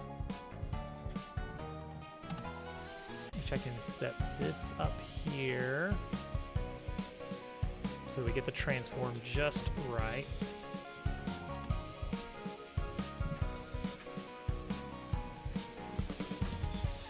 Cinematic actor walk. It's going to be this one right here. The second variant of this hamster. Oh, right. He needs an actual code. So this is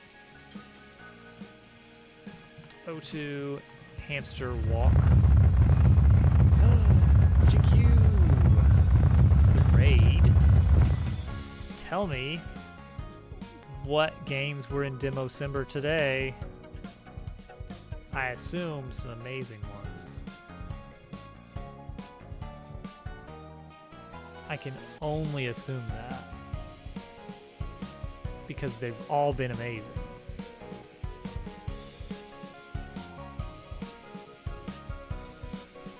Goose Raid.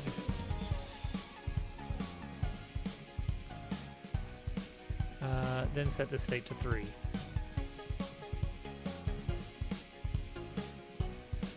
We're making a hamster walk across the screen.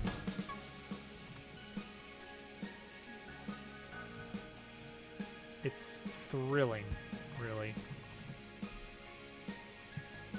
Two Dead Rising, Battle for Middle-earth 2, Retro Table Tennis, 99 Nights. Table tennis, huh? Why did they do that?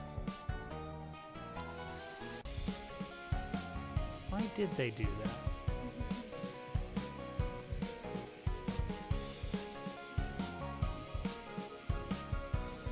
Huh.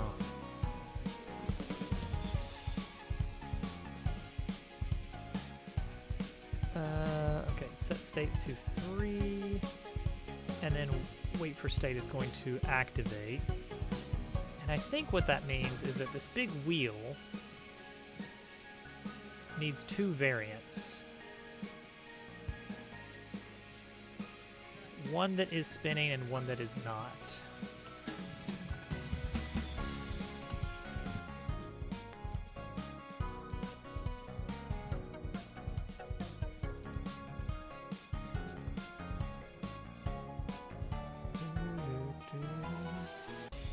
Tennis.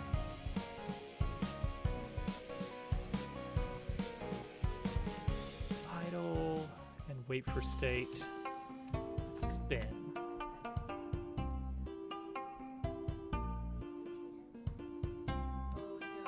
So this is 0 to 2. It's idle, but once it hits 3, we are spinning.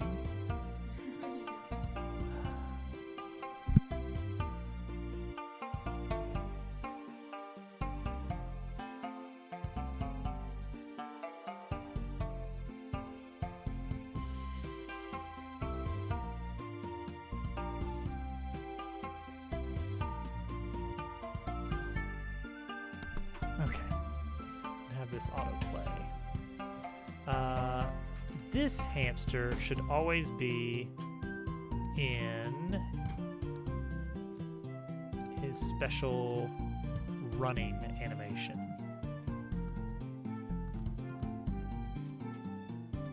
So I think we can get away with this, which is setting that to his reset animation. We're gonna try.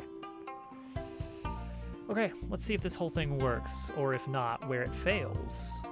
These cinematics are very in-depth for some reason. Alright. What are you doing down here? Both of you. Okay, hang on. We got the wrong hamster. Because we have like 3 hamsters now. Alright. Initial hamster. Here. how did you fall? How did you fall through everything? Alright. There we go. No, there's they're duplicates for cinematic purposes. Okay, so then you have this fun little time of just hitting these things and just plowing through them, and that's fun. Oh, he's still there. He shouldn't be there. The running one should not be there. That should be an impossibility. How did he get there?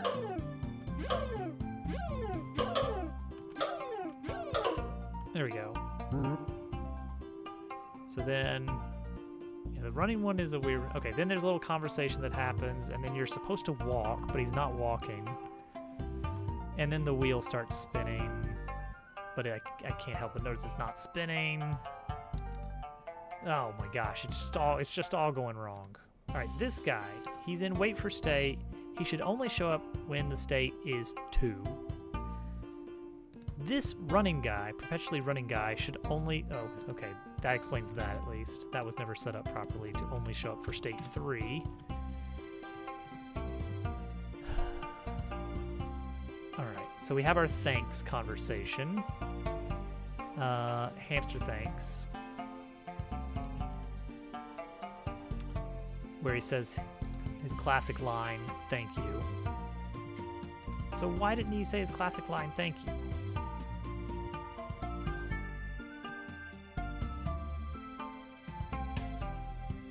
Nothing triggered this, that's why. Nothing triggered this cinematic. So we screen faded and then did nothing else. Move these into here. This is nothing. It's like you could technically fire off another cinematic trigger, but there's no point.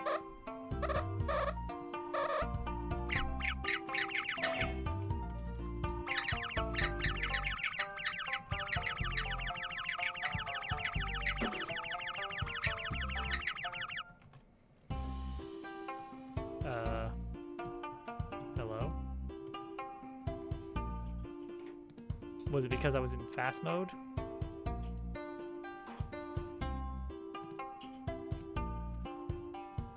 It might have been, maybe?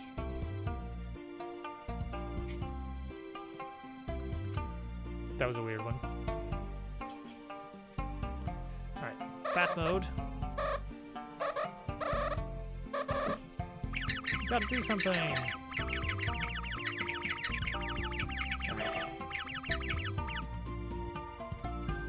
Turn off fast mode.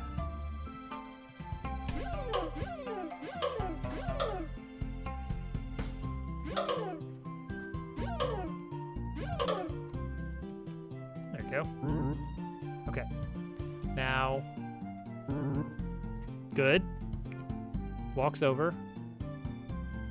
Okay, that's working, except the wheel is not actually spinning for some reason. Is that animation just not set up? Wheel spin. Woo. It is set up.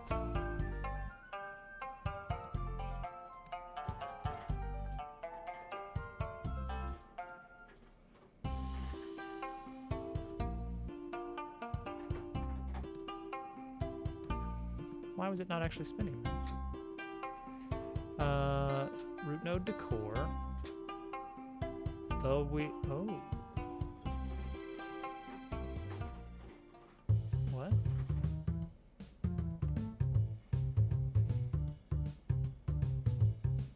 Okay, wait for state spin. The wheel. Rotation. Yes. Yes.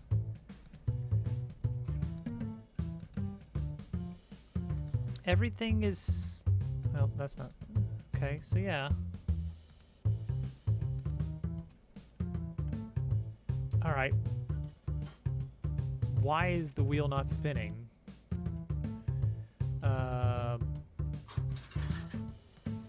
That's a weird one. It's a weird one. Luckily, we can fast forward by just manually setting our state. Thank you for the follow. All follows are anonymous. Okay, so this will let us get here with as though we were already at the end of the quest. Oh. Well, now it... So it's only... Oh, that's weird.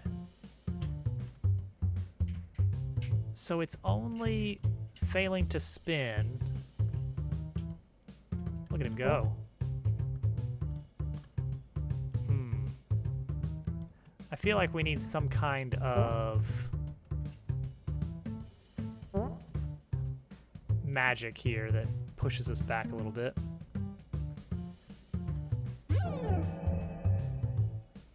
Go, buddy, go.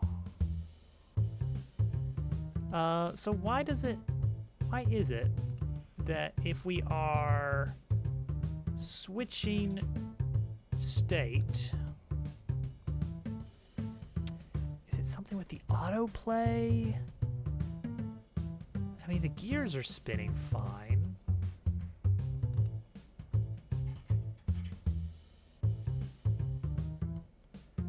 So it's only...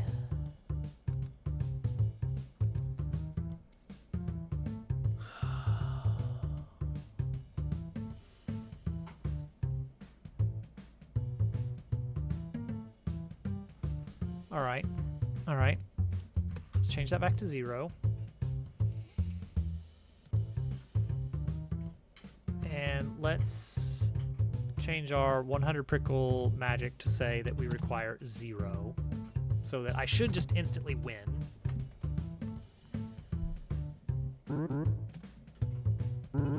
Oh yeah, and then it's gonna do this again. Okay, so he walks over.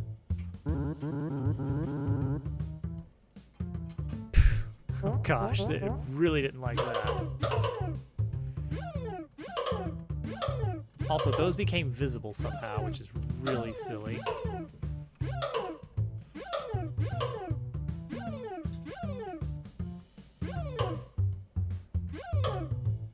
Huh.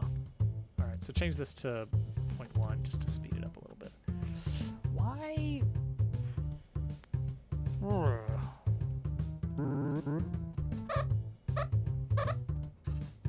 Oops, did it again. So wait, the gears are spinning already. Well, he did say thank you already, so alright, I get it. Alright, just make 10 of them. Just so I can test this faster.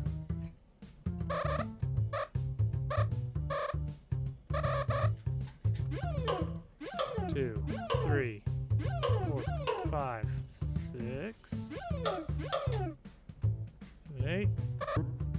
Okay. Fade out, fade in. The gears are already spinning.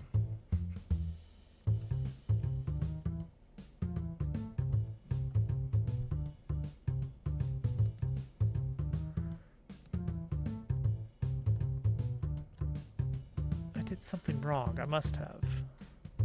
Valid range is 0 to 2 for stationary wheel, and then spinning wheel is only valid in range 3. Or is in state 3.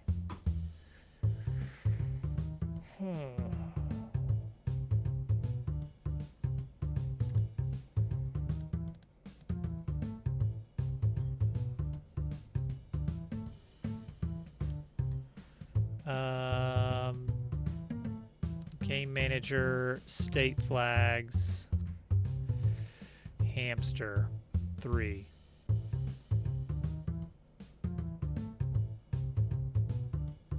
Parking brake. Now we're talking. Now we're talking.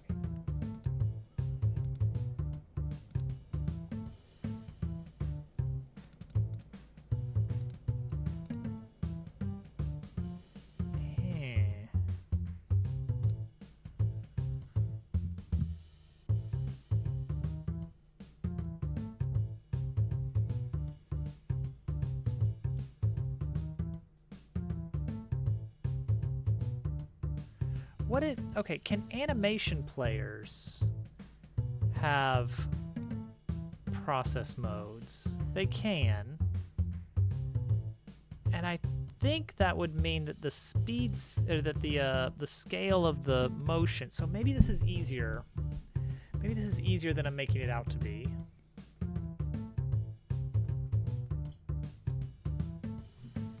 Maybe it's significantly simpler. Maybe the wheel can remain here, and the animation player waits for spin mode to activate.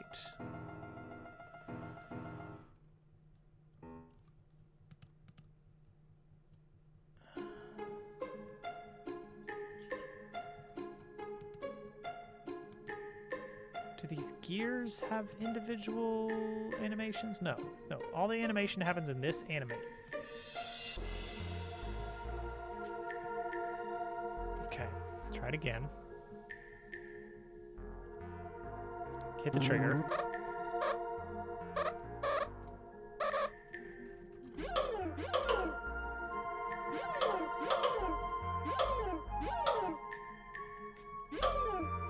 Is that enough? Yes.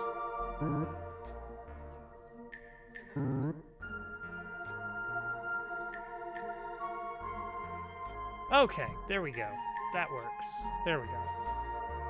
I'll take it. It's not what I initially intended the way for that to be built, but it works. Now let's change this back to 100. And now he needs to actually talk a bit. And also, we need to move our partner into a better position.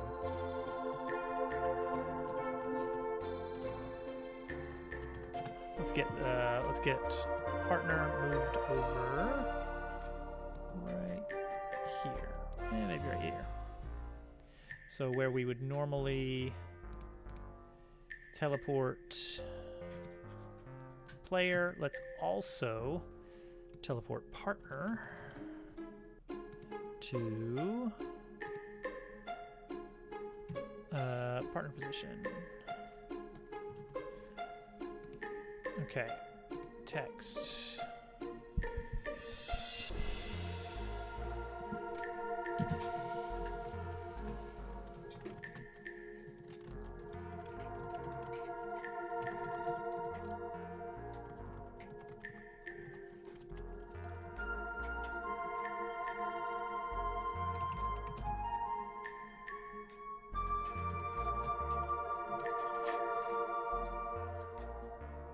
Then Cat says a funny thing. I don't know.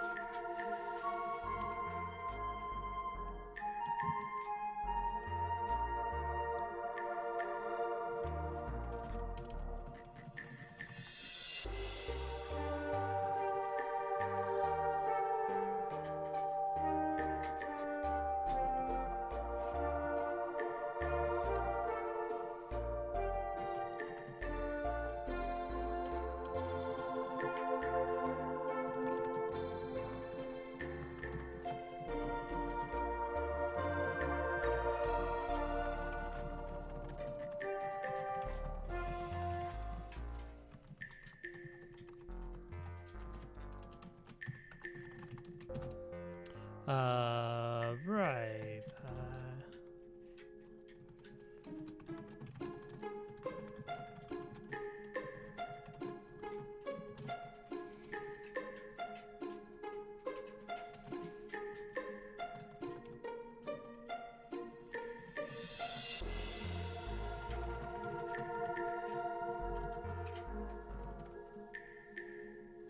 Abandoned.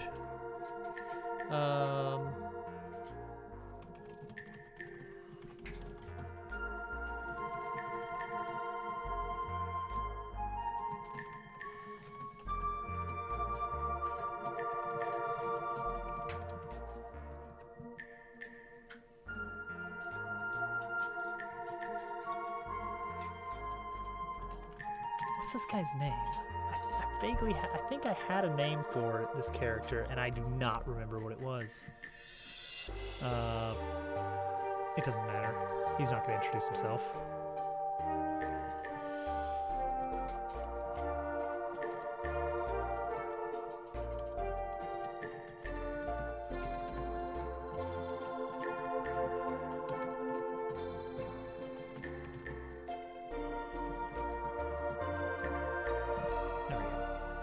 Thanks, 1, 2, 3. Perfect.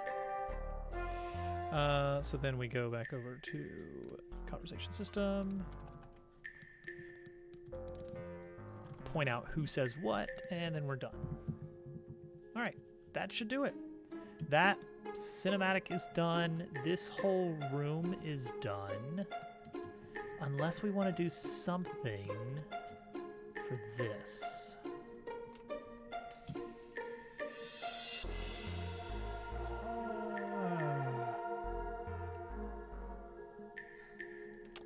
What is a good system? Like, obviously I could just have a zone in there that only affects the player and partners.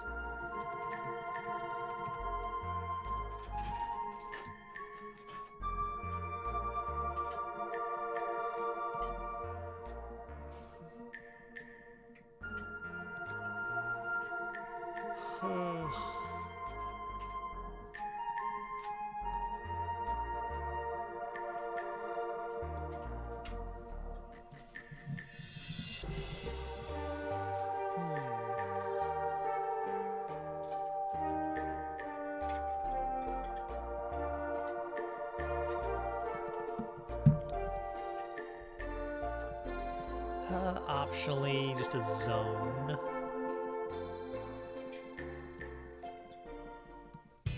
It would be nice to have the if you are standing on this, then.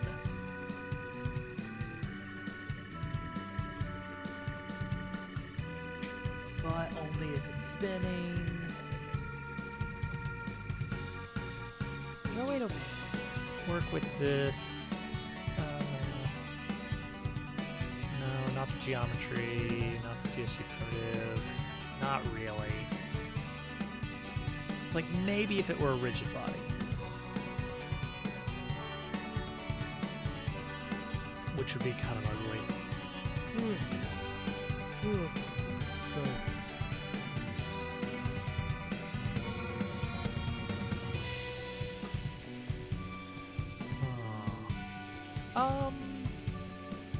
Hold on, we've got our interacts. You know how we've got the interact zone for beds where you bounce off of it? Bounce grounds. Technically doesn't affect the partner. Maybe that's okay.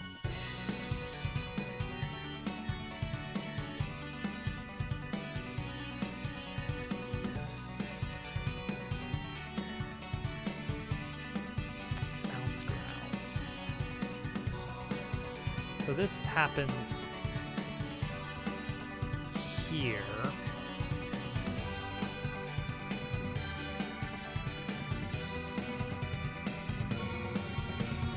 Return all the bounce grounds.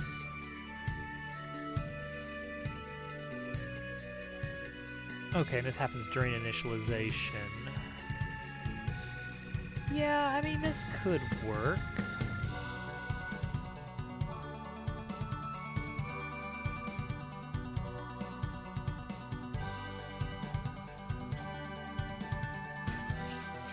Yeah, alright, it's a little silly, but I think it could work.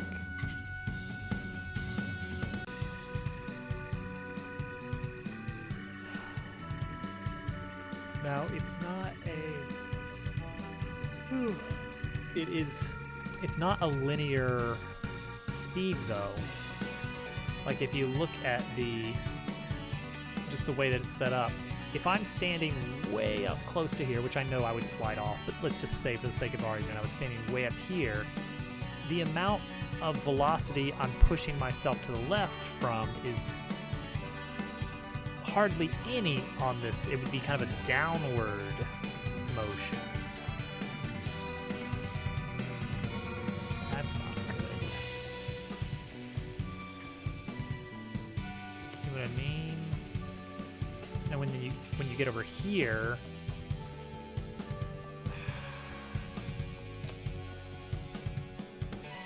just not great. Not great for this.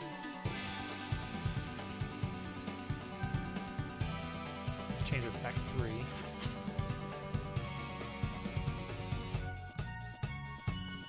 these out of here, get this out of here, get this out of here. We'll leave the bounce area for now while I consider this process. So it would have to, it's not regular conveyor belt code. It would have to be something a little bit special that says, but for this one, you see.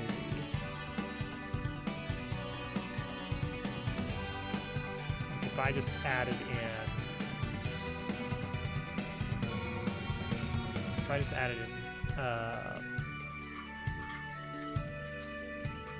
apply, no, player dot apply, no, linear, what node type is player? Character body, that's what I thought. Can you not apply velocity? Oh, here we go. Velocity dot x plus equals -1.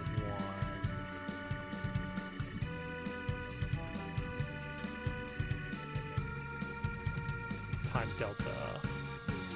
No, just -1. Or equals -1. Well, that doesn't seem to be doing anything. Whoop, that did something. Oh, right. Oh, see, that's ugly, because my facing is based on my velocity. So it would more be that I would want to mess with my position.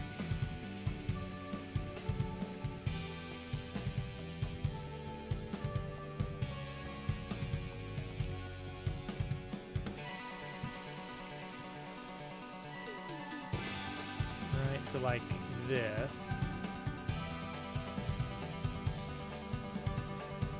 And then when I get here, this is where it becomes a little bit of a physics concern. Like, am I gonna accidentally warp through the wall? Okay, so how's this? You know what? That's vaguely convincing. Like, physics-wise, it's terribly wrong. But, I mean, that does work.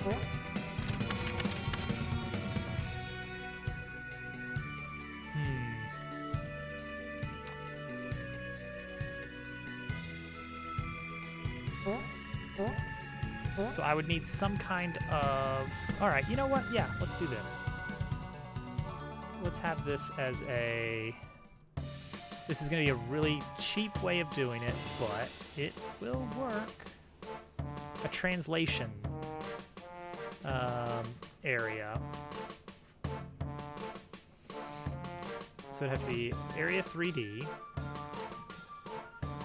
with a collision shape of a cylinder.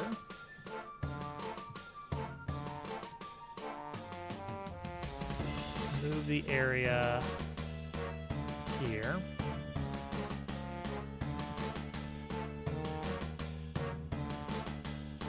Here-ish. Extend this so that we're not going to catch it on the outside any.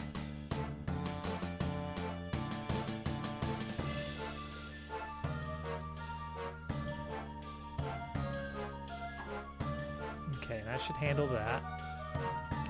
You could still, like, barely...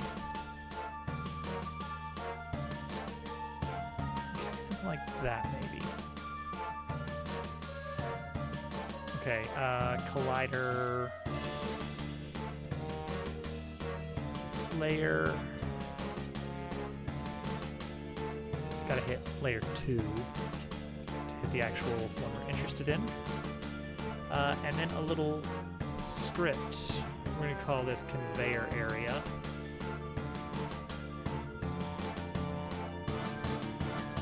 And we're going to move it into mechanisms.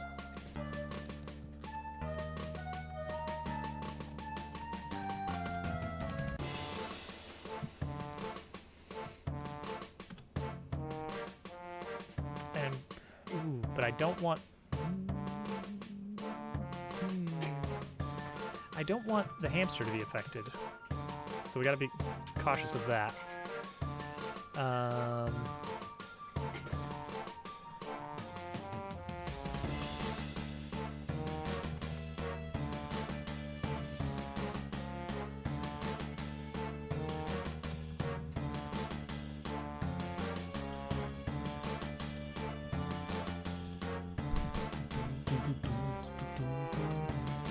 What is 4? Pushable actors. And then just all actors. Does player have its own special layer that I need to know about? No, it's just layer 2. I can add it to layer 6. Player only. And then we can just say that conveyor area only applies to layer 6 and 4. Wait, go back to player. What did I just say? Yeah, okay, good.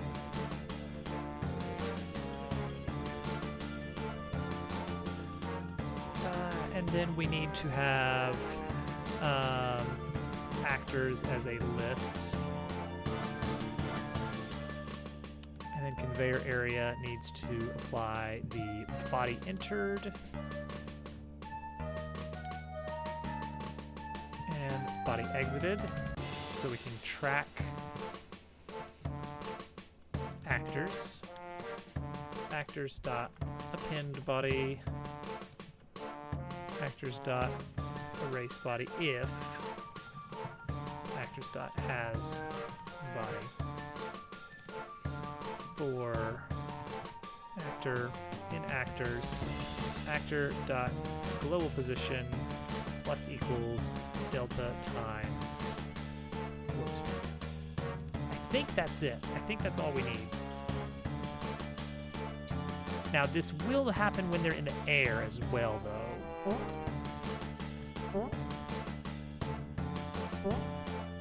But that works pretty well for, yeah, even for Leon.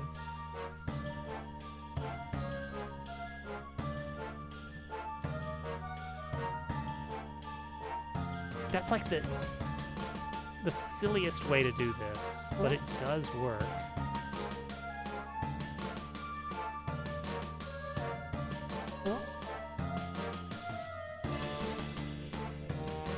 It's spinning.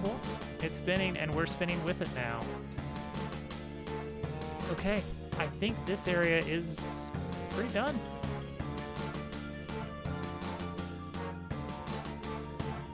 The final characters revealed. All right. Good, good, good. That is done. Oh, there's still a lot left. Okay, but that's an important step, because I think now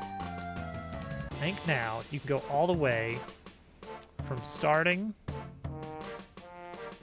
crossroads, meet Leon, do a little forced battle, come up here. We need the wind effect for this area to be fully done. Break through, get back here, get to the tree, go past the tree, talk to the birds, come back. Bird cinematic is not done. That's the other thing on the to-do list. They break the rock. 2 birds versus 1 stone. That's the joke. Climb. Talk to the horse.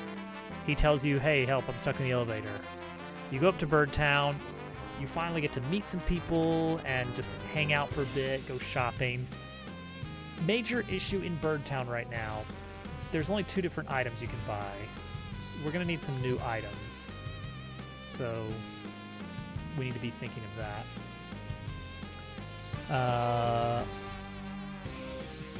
At this point, you can enter these areas, but you won't be able to do anything in the left and right zones.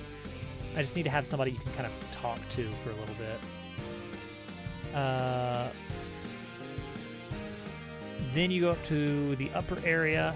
That's done now. That one is done. There's no combat, just a fun little thing. Maybe we add some panic music. I don't have any panic music, but that's a possibility. Then with that done, the horse has been freed and has returned to the runway.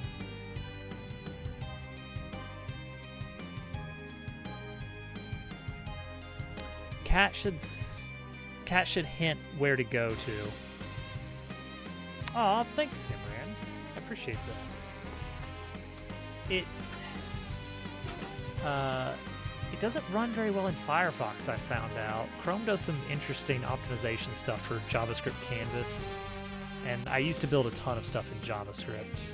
I guess I still do, but I used to too.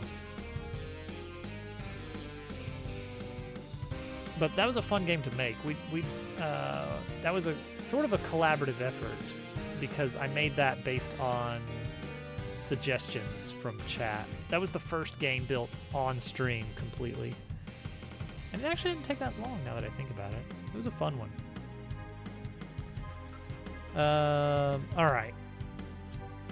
So once we finish, yeah, after you finish this little bit, partner should definitely pipe up and be like, oh, well, blah, blah, blah, blah, I guess we need to blah, blah, blah, blah, blah, blah, blah, blah.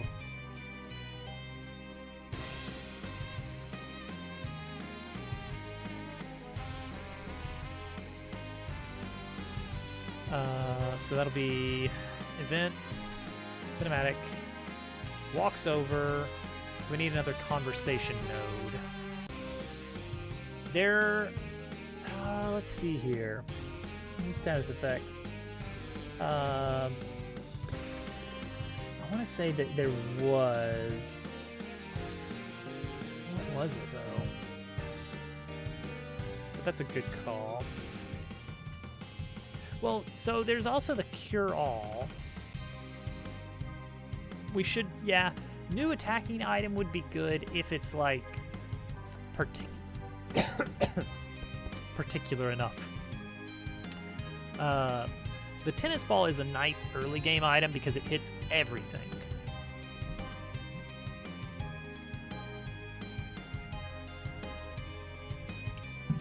Yeah, that can be fun. Status effects. There was a new status effect, wasn't there? What did I do? What did I do? Oh yeah, Sparky. You haven't encountered that yet.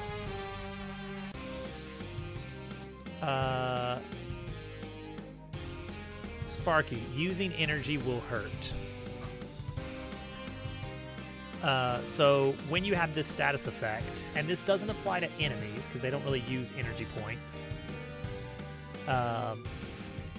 you take electric damage equal to the potency, a rubber ducky item. If it was something like that, it would probably be a module, wouldn't it?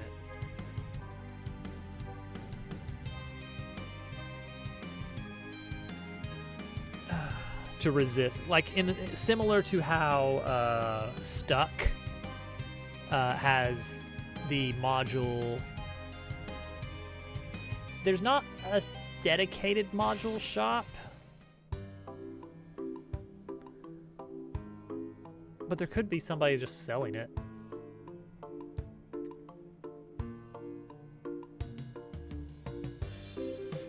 Yeah. Need to have lots of modules available because you want to make it so that people can really mix and match a bit and kind of come up with their own strategies. At this point in the game, you've probably got, if you're splitting out your level ups a bit, you're probably sitting at 9 to 15 module points. And so you need to have a lot of things available. Yeah, that's a classic. That's an RPG staple. All right, so we're gonna have a second conversation after he walks off and starts running.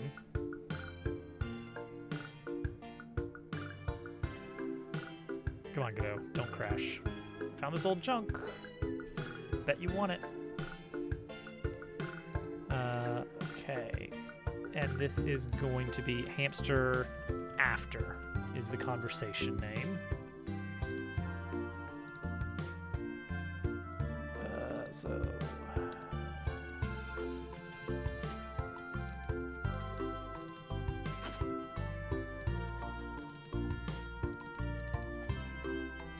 Just like that. All right, and this one is basically gonna say like, hey, I guess we could just look around or talk to some people in town. And then I need to have people in town that update their text for this state of the game that can give you hints about where to go next. I want the junk.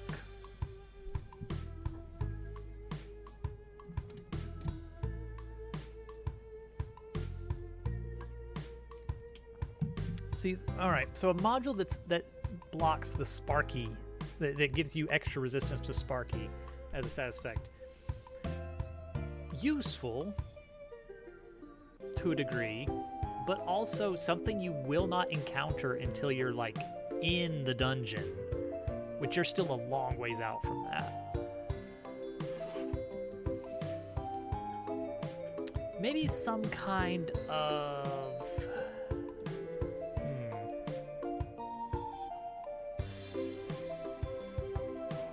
let's see here. Something more utility, like not an attack, not a stat boost, but maybe I know Thousand Year Door has Happy Heart that you get, I think, in the Chapter 1 dungeon, and Happy Heart gives you like 1 HP regen per 3 turns or something, which I feel like is a little bit overpowered. But possible, something kind of like that.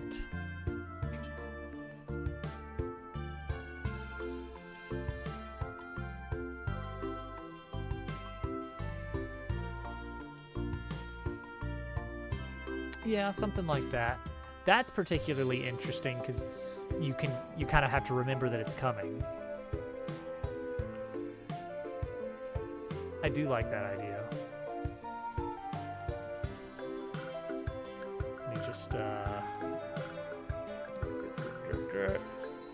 pop that in there. Steal that.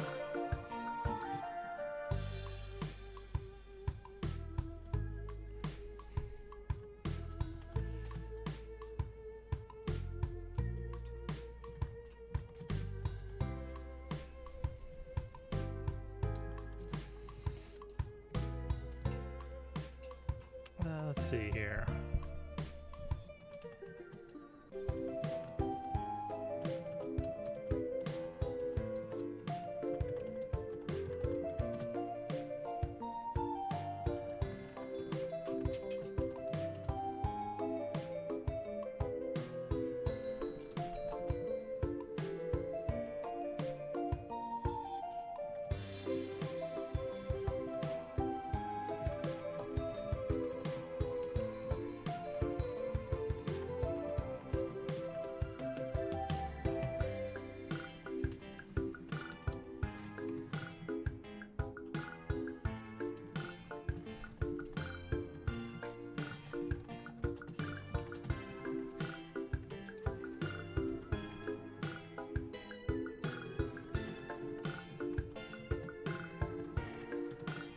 There we go.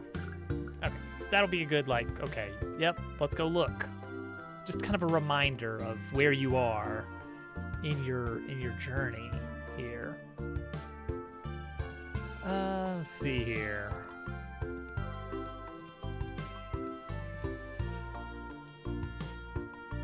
Yeah, I do like 1 defense more because it's less farmable. Happy Heart was something that rewarded you for wasting time. And I don't love that.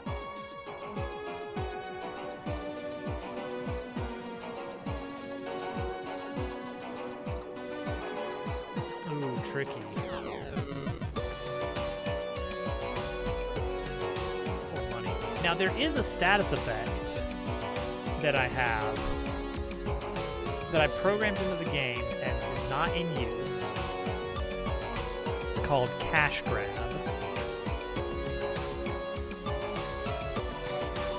And when it is in effect, you earn money for each point of damage you do. My thought off is that that would not be something that you can have on demand.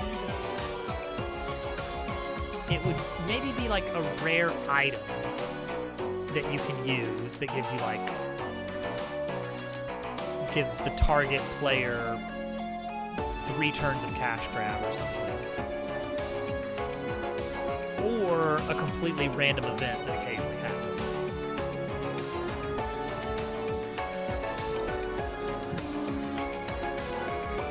But yeah, something like that. The stats on the end hit them to give money for damage.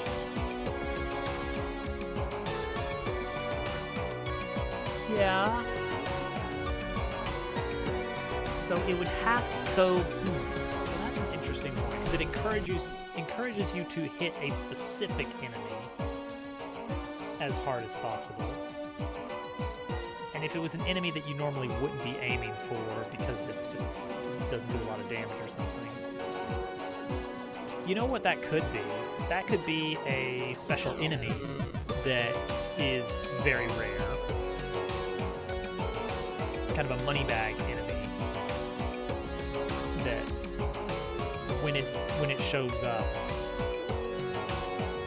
it runs away in 3 turns or something, and it has 999 health, so you can't really kill it.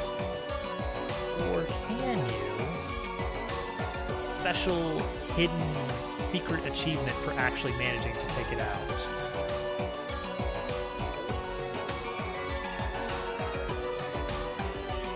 Now that could be, okay, here's where that could be really good. That could be good for like deep in the Tower of Trials. Like when you get to like the 40th floor or something, you face off against that as a special static enemy. Or maybe floor 77. That makes sense.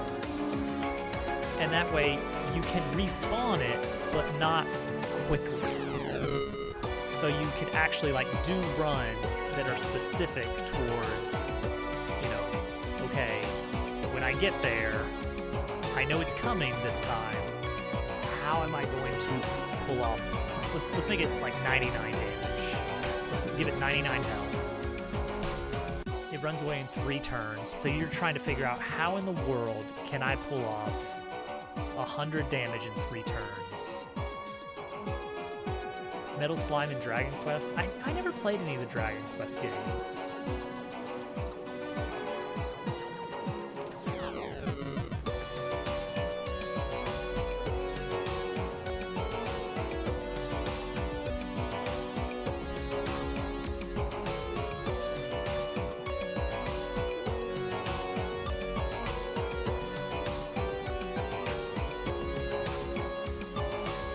So it's a special event fight in the tower.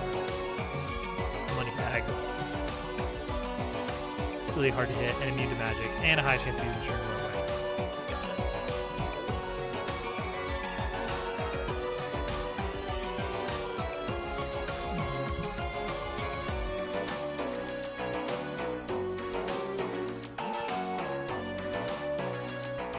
Alright, so this is done now.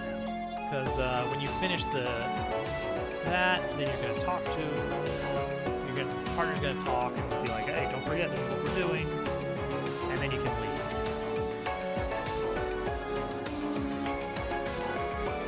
And also you can just appreciate the view.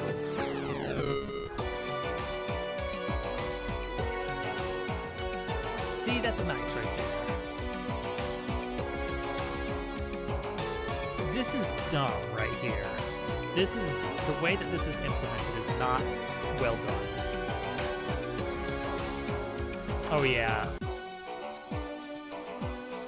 This is so silly. This is so silly. Look at this. Look at this. Look at this.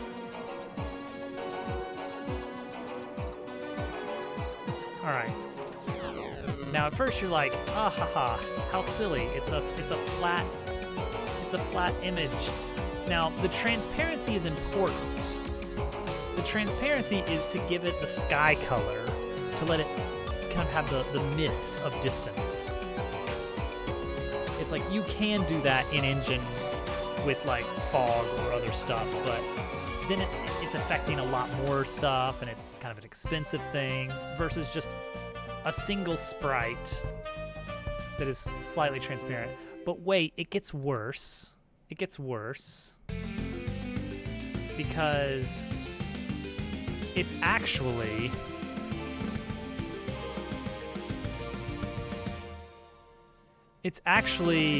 a 3D model with its own separate camera that is being flattened down to 2D because that makes it easier for me to edit it later if I need to. It's technically a little bit of a performance hitch to do it this way, but it's fairly minor. And the benefit to us is being able to tweak it a lot more easily. This is something that we may change when I come back and be like, we need to make an edit to this, and now we finished making all edits to the game. It's all performance changes now. No, I mean, I think it's really silly because it is a 3D model, but it's not being rendered as a 3D model specifically so that I can get that nice transparency effect. Because if you transparency the whole model, what happens is you can kind of see through the pipe into the other pipe, the smokestacks. So flatten the image first and then do that. I was initially planning on giving Germdove, giving you a quest to find something he needs for his soup. Like he can't cook for you until you find this ladle or something, or his big spoon. But I don't know where. I can think of some places we could stick that.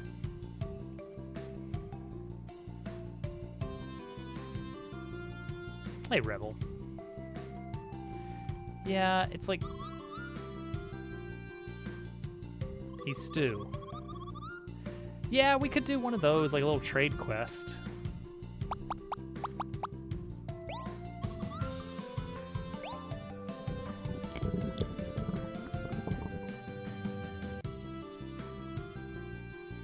Yeah.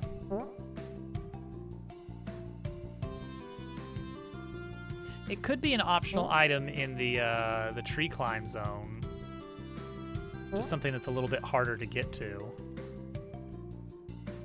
Oh, that looks ugly. I need to redo that.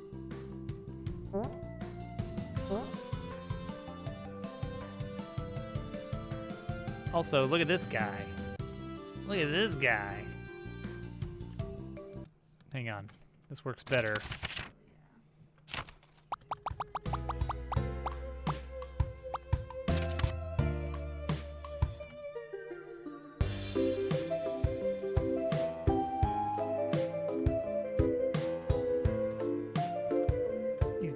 He's bopping to the beat. He actually keeps rhythm.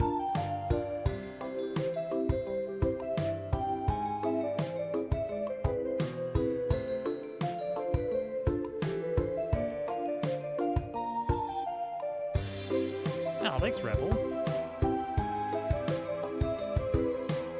This is Paper Robot.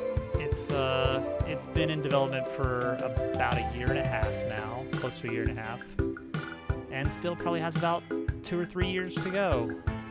Oh, don't listen to me. 2 or 3 or 4. Let's be reasonable. What's this guy doing here? I'm sorry, were you moonwalking? Let's see how that was going on.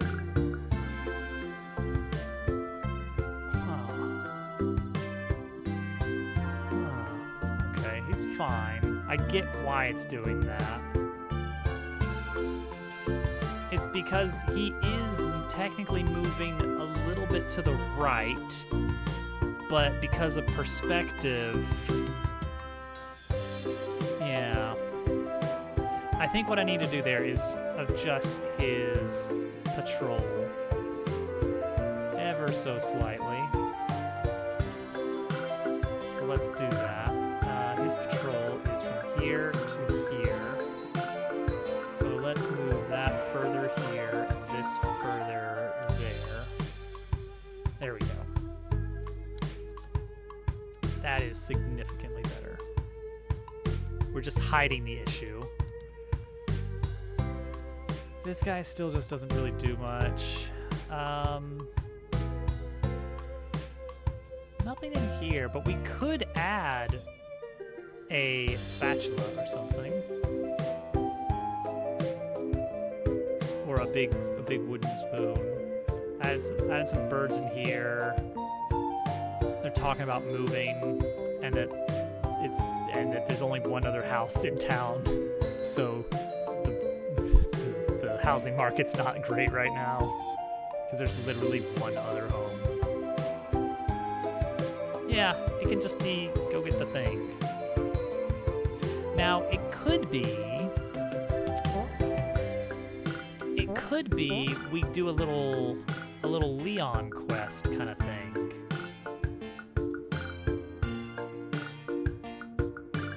You know, so for instance, yeah, a little schlurp business.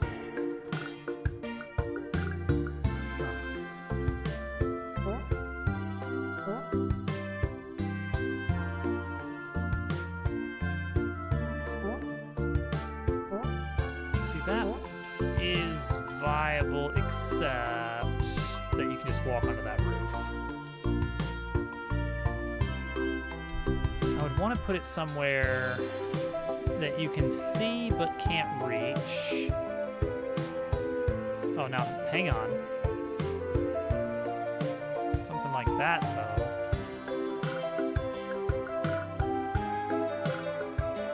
See, that could actually work pretty well.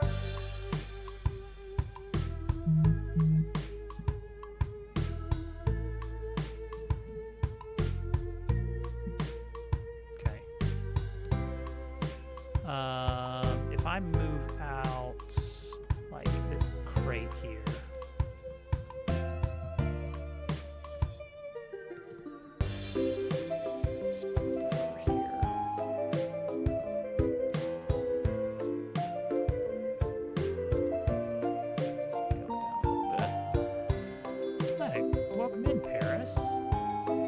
So we still have this case where you can't walk under here, but you can see under here. And it would be really cool if this is an opportunity for you to use Leon's ability. Yeah, I think we do make it a spatula quest. Key items, huh? I technically have key items built in to the engine as like you collect them, but they don't appear in your inventory. Although maybe they could. I really need to get around to making this system a little bit better. Because right now this is not great.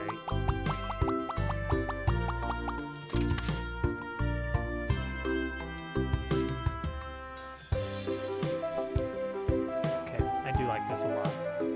That would be a great spot for it because you would see it very early on and you would be wondering like, how do I get to that? And then you get Leon and you're like, now the problem that presents is that you do not get the opportunity to upgrade your healing items here until the back half of the chapter, which I guess is okay. Oh, did I bump my core? Hang on. I might have bumped.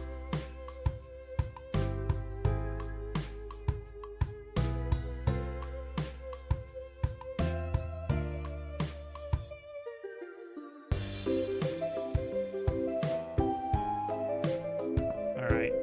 That's probably a little bit better. The USB cord is a little bit frayed. And if I gently nudge it, everything goes crazy.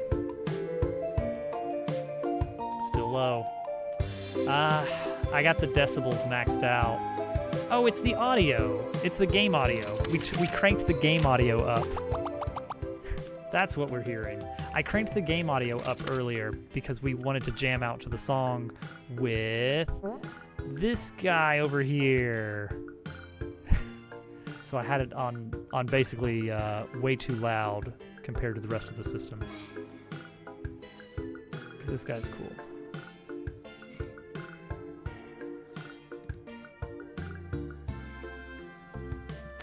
All right. Do we have time? 30? Well, no, not 30. Less minutes.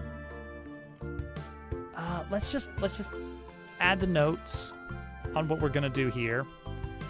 This is all polish for chapter 2, but we still have a lot of chapter 2 left to actually do. So, ignoring all of this junk over here that's going on, because who knows which of these rooms will actually exist in the dungeon.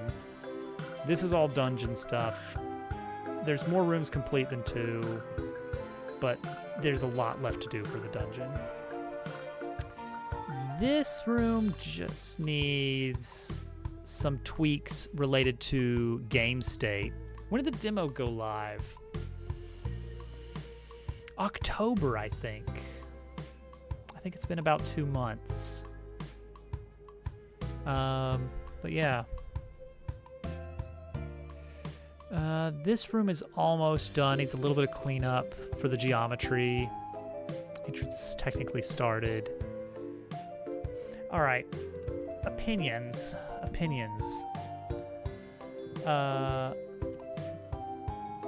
Canopy. So there's this section.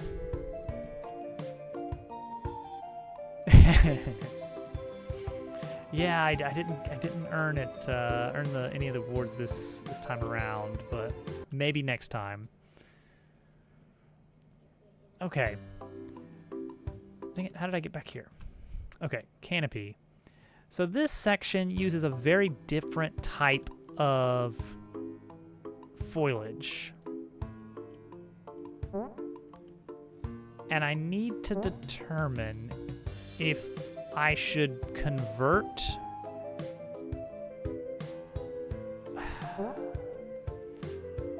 the only reason I'm using this type here that I built, these are like little CSG circles with a shader to make them kind of wobble around a bit.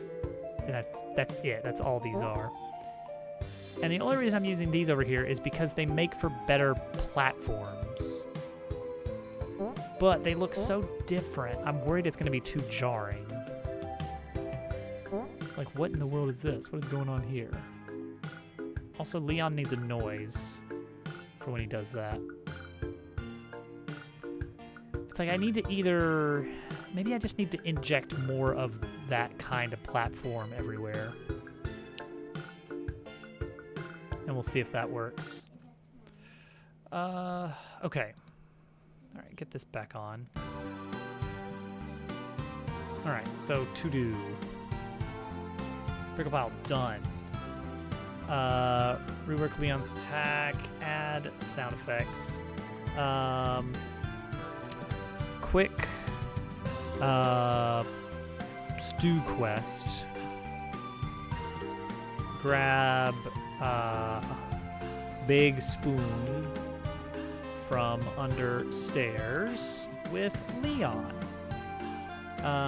That'll be really easy to add. And I think it is nice that you get opportunities to use the new partner in that partner's chapter. Ooh, look at that cozy. Okay. So this will be for Sunday. We'll have to pick what we're going to work on. We still need to do the field wind.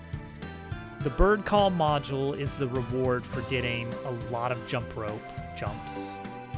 Which, by the way, that is coming along.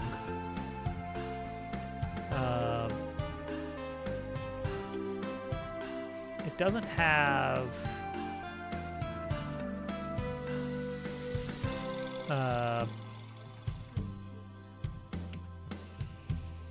It doesn't have music yet. I think some good, like, chant music would be good here. The rope fitness challenge.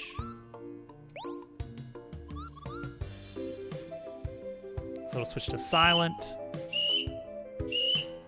And then right here, start the actual, like,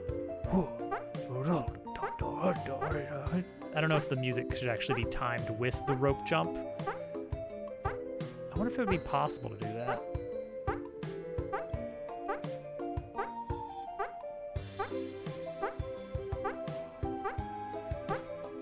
Oh, they slowed down abruptly at 20. You gotta be ready for that.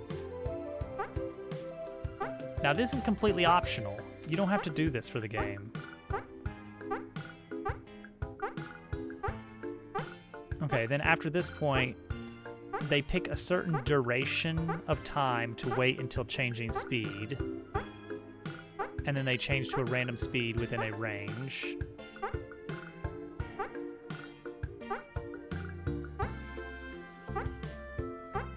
But then they'll usually stick with it for a few seconds.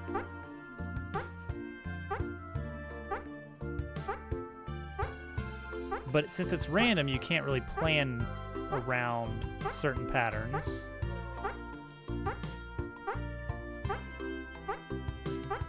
It's the sudden slowdown that... Ooh.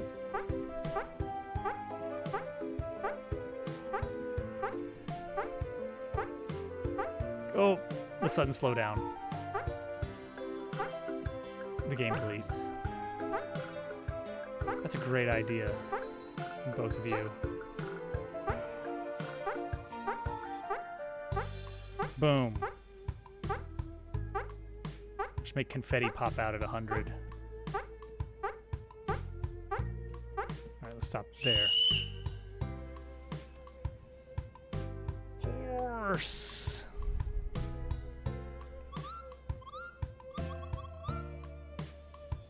Okay, this is a good opportunity for me to test this. So you get item 1, which currently it's a placeholder. And then, there we go.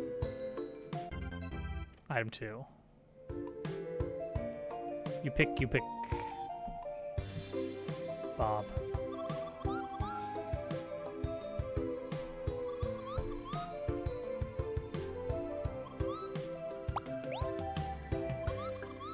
There you go. Yay. All right, cool. That works. That's my first time actually testing that end to end for the double prize. Oh, well. Chip, thank you for the raid. Big Boy Games official coming in with a party of 15. Thank you for coming over. It's going pretty well. So there is we finished a brand new section of the game tonight, start to finish, and it is an extremely Paper Mario thing. We have joked many times on this channel about something that Thousand Year Door loves to do, which is to have 100 of something.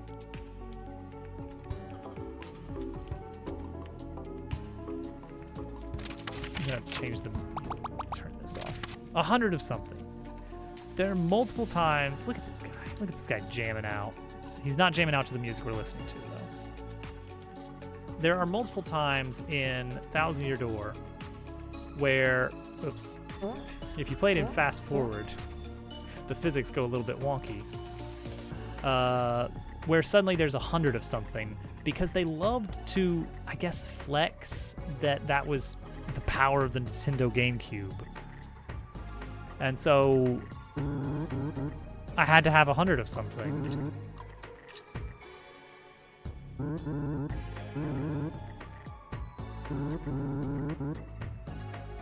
And so we get this little section where you just get to smack these guys out of here.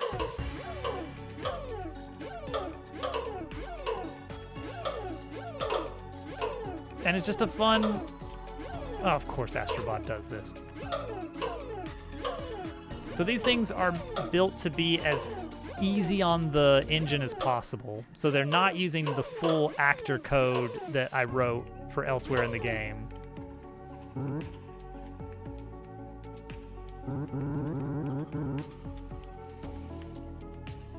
Let's drop the power of the people. Boy, everyone just loves doing that. So the trick is that spheres are easy.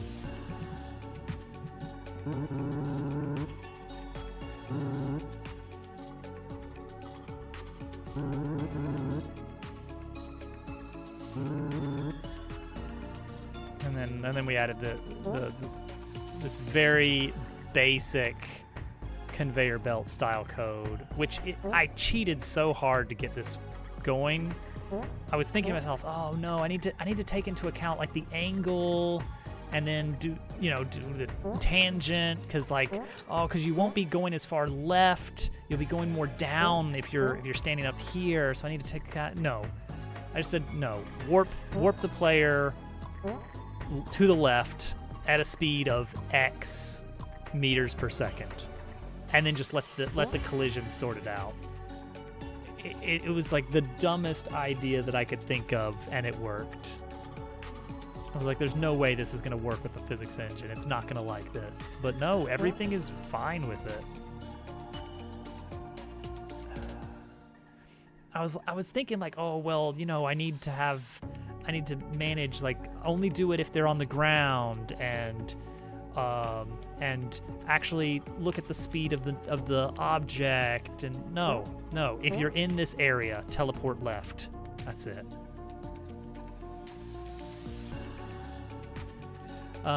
So yeah, for everyone, oh, I haven't shown this off yet. Boom. Whimsy. For everyone who hasn't seen this game before, this is Paper Robot. There's a free demo available that has all of Chapter 1 and the prologue. I am currently in the process of building out Chapter 2. There's a lot left, but we're making progress. We're about 2 months into making Chapter 2. Yeah, it'll probably get a railing. This was very quickly thrown in. But yeah, it'll have a little probably just railing, honestly.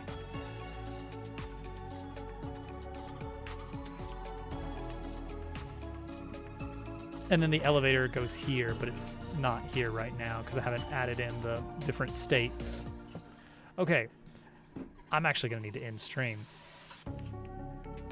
It's late round here. Where are we going? D is doing Silksong. Small is doing Unreal. He's making his new burger game. But yeah, I'm very satisfied with the speed that Chapter 2 has come together. Because I do think, if I remember right, if I check my GitHub repo, Chapter 2, we started Chapter 2 like for realsies.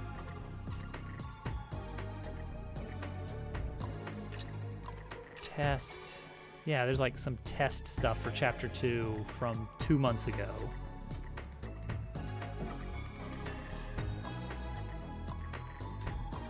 Has a lot of character. Yeah. Test scene for Chapter 2 was created... Oh, actually, it was created September 30th. Oh, man. But no, the actual first scene didn't start until a bit after that, so we're fine.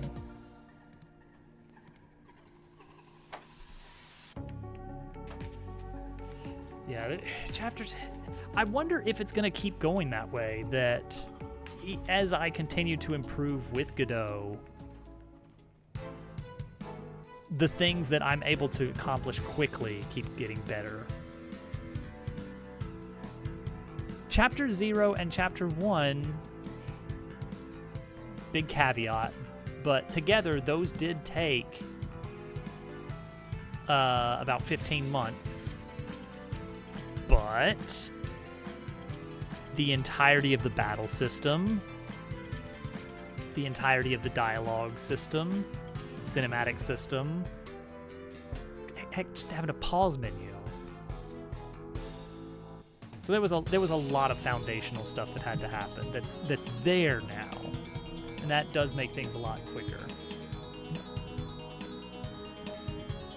But if I can finish chapter 2 in like 3 months, maybe 3.5, that bodes well for getting the bulk of the game done quickly, so that we can move on to like side quests and the glue between chapters, the interstitials. Yeah. And it's nice because every time that I add in a new status effect or something, I can be like, oh, you know what? That would fit really well back in chapter 2 if I wanted to add a new enemy move that does that. But I really do want to leave like a lot of time for testing and balancing. That's going to be the worst part of it, I'm worried about. But no, it'll be good. Okay, let's raid out let's go to D tonight, because I think we did small last time. Or no, the time before.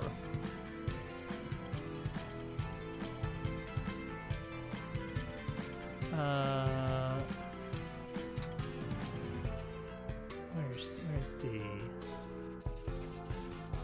That bile water. Aha, bile water.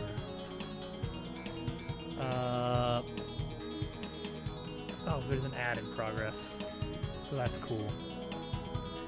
I will be back for more of this on Sunday. Yeah, we should add like some kind of debug tools, but it's tricky. Mostly because of the way that states are managed independently.